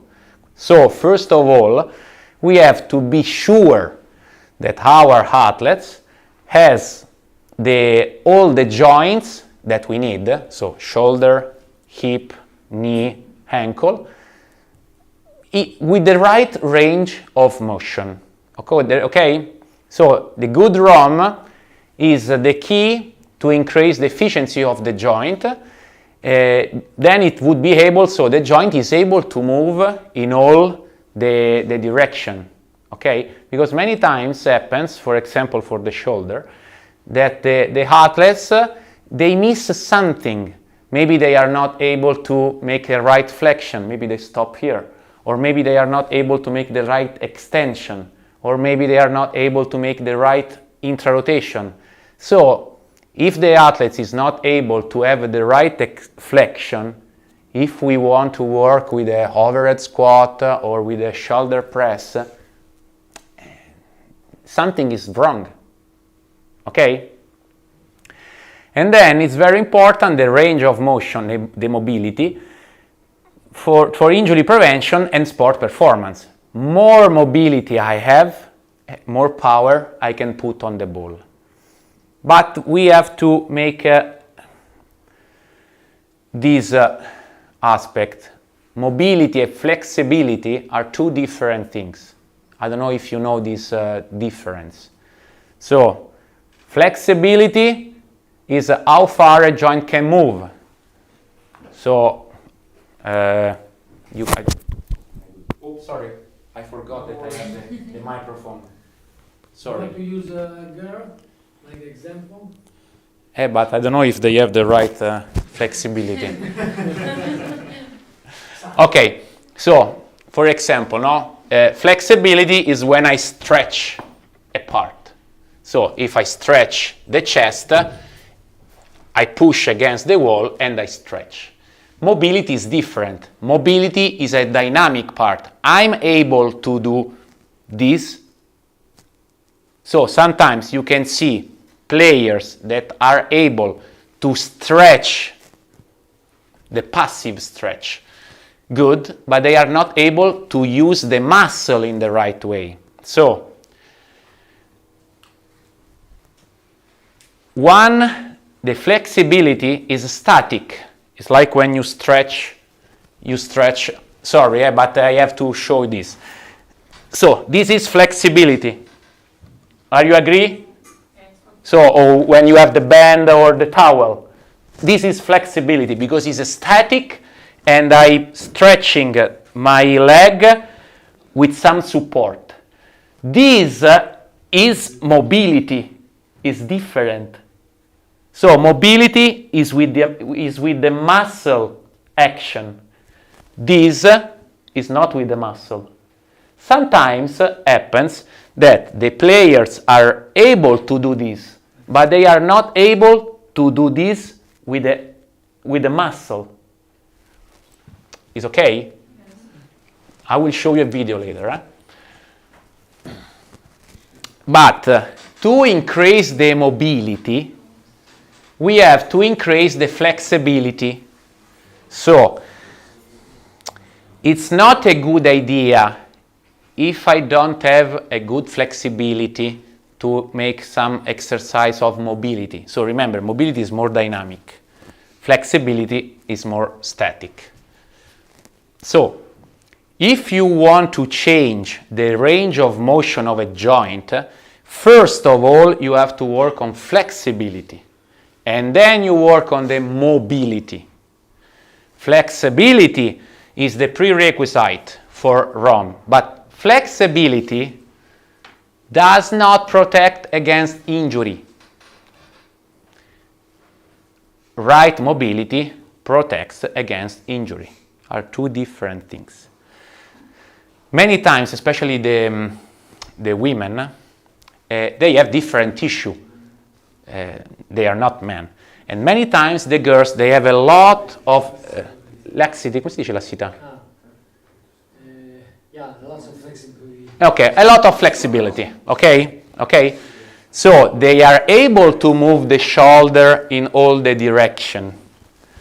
But sometimes the tissue are not stiff enough, are too loose.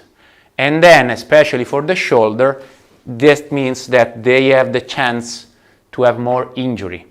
So, okay, flexibility, but then we have to work on the mobility and fix the joint.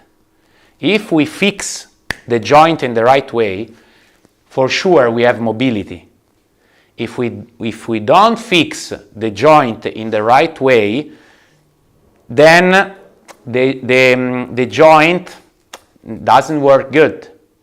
Okay? So I don't know if for sure maybe some of you had some injury on the shoulder. I think is normal, especially for the women.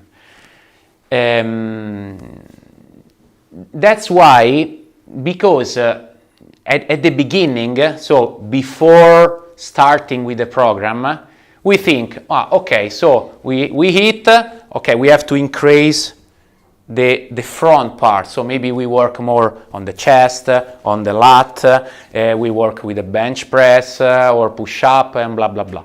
But then we forget to work with the back part. Because when we hit, so now I'm going in another area, but okay. So when we spike, when we serve, the omero, so this bone, goes in front. Is okay? The muscles that are on the back, they are pulling the omero, otherwise the arms goes far away. Okay? So, Okay, we have good mobility, we have a good stretch, we push a lot, so boom, boom, we are super strong in front. But then if we are too strong in front, these muscles are not able to pull back this omero. And one time, 100 times, 1,000, 1 million, 1 milliard, then all the bone goes away, so we have the dislocation of the shoulder. Or maybe, could happen, that we change the asset of our joint. So maybe you start to see the omero that goes more in this rotation. You see the scapula, this bone, little bit higher. Then you see this asset. And then when the athlete is in this position, for sure, he misses the extension. So you see the difference, no? Sometimes happens. Or maybe, okay, we ask him, oh, come on, stretch and strong extra rotation. It's not possible because the biomechanical of the joint is not in the right way. Okay? So we have to analyze this part, and to analyze. Sorry, yes, I forgot to show you this about mobility. This is my player. She's really young. She's 19. Unfortunately, the video doesn't work, so I have to use my iPad and then I show you. So this is only 19, but her hip is destroyed, completely destroyed, because in the past she worked only with big weights. Okay, so big weights are okay if you are able to, if your body is ready to control the big weight. Okay, it doesn't work, right? Yeah. Okay, no, don't worry. So give me just a second to connect.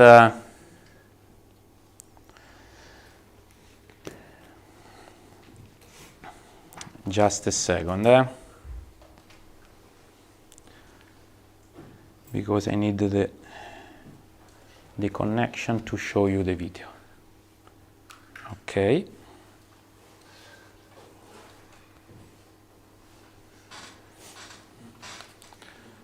Let's see if it works.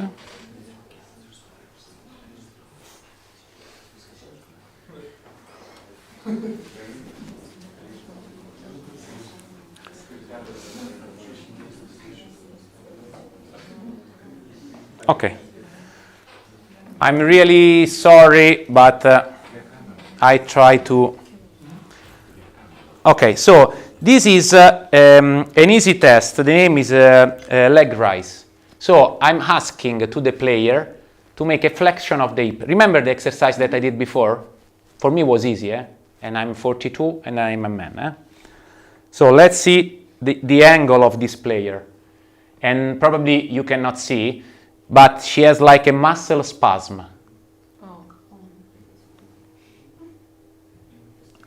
Okay, so I try to show you. Imagine that I'm on the floor. So we ask her to make a mobility of the hip. Mobility. So flexion of the hip. This was the angle, and she start with this spasm. That means that the neuromuscular system is not ready for this flexion. Okay?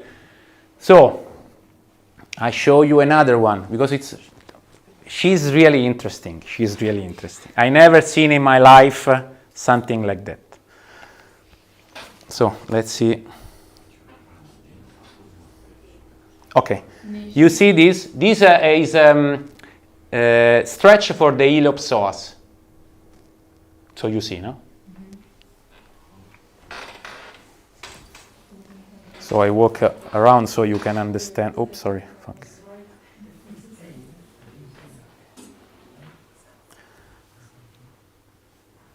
Okay. You see the spasm? She's just stretching the flexor of the hip. Povera Scampoli. You see the spasm? Okay. So, this player, she has a big problem on the hip, and the neuromuscular system has like a crisis during this exercise. So, do you think that this player is ready to have on the back 100 kilograms of bar of a squat? No. I want to ask, this is only one hip or both? Just more one. But the problem is, and this is another area, all the body, all the part of the body are connected. If the hip doesn't work, it means that it doesn't work good the knee, it doesn't work good the ankle, and then step by step, this problem becomes bigger and bigger and bigger and bigger and bigger, because all the parts of our body are connected. I don't know if you know the concept of human kinetic chain.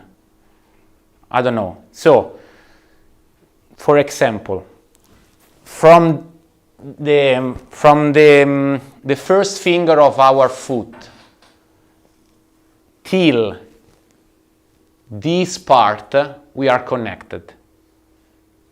So, if in this chain, you have to think all this link. Okay, link. If one of these links is broken, means that the chain doesn't work good. It's not a big problem, but one day, 2 days, 1 year, 2 years, 3 years, 4 years, and maybe another one, and then we destroy the chain. Then probably the player is able to play beach volleyball, but is not in the perfect condition. Is okay? So this is the problem. If our player has a problem on the hip, on the shoulder, on the knee, it's not only the knee, it's not only the hip, it's the system that is not working good. This player, for example, she has many problems on passing on the right, because she's not able to put the weight on this, she's not able to control the flexion of the hip, and on the right she's not special on passing. She's super fast in defense going on the right, but she's not good on the left, because she has to push more with this one. And so on the right, okay, we dig. On the left, we have more problem. Okay? This player, unfortunately, she can train 1 hour and a half. After that, she has to stop. This is the problem. For this reason, we have to check. I start to work with her this season, but now it's very complicated to solve this problem. We need time. Okay? You try to work on the flexibility? Now we work flexibility and mobility. Weight, zero weight. And we start at the beginning of the season with this system, and for the first time in her life, she didn't have injury. In the past, she's 19, so she's not 40, she's 19. In the last 3 years, she stopped for 1 month hip, 2 months neck, 3 months shoulder. Then, I mean, she's good, she touched good the ball and okay, but this is the problem. So we have to find the right program to solve the physical aspect. Then I hope in the future to increase the performance. So then we have to, in the future, I hope to push more. Okay? This is the idea.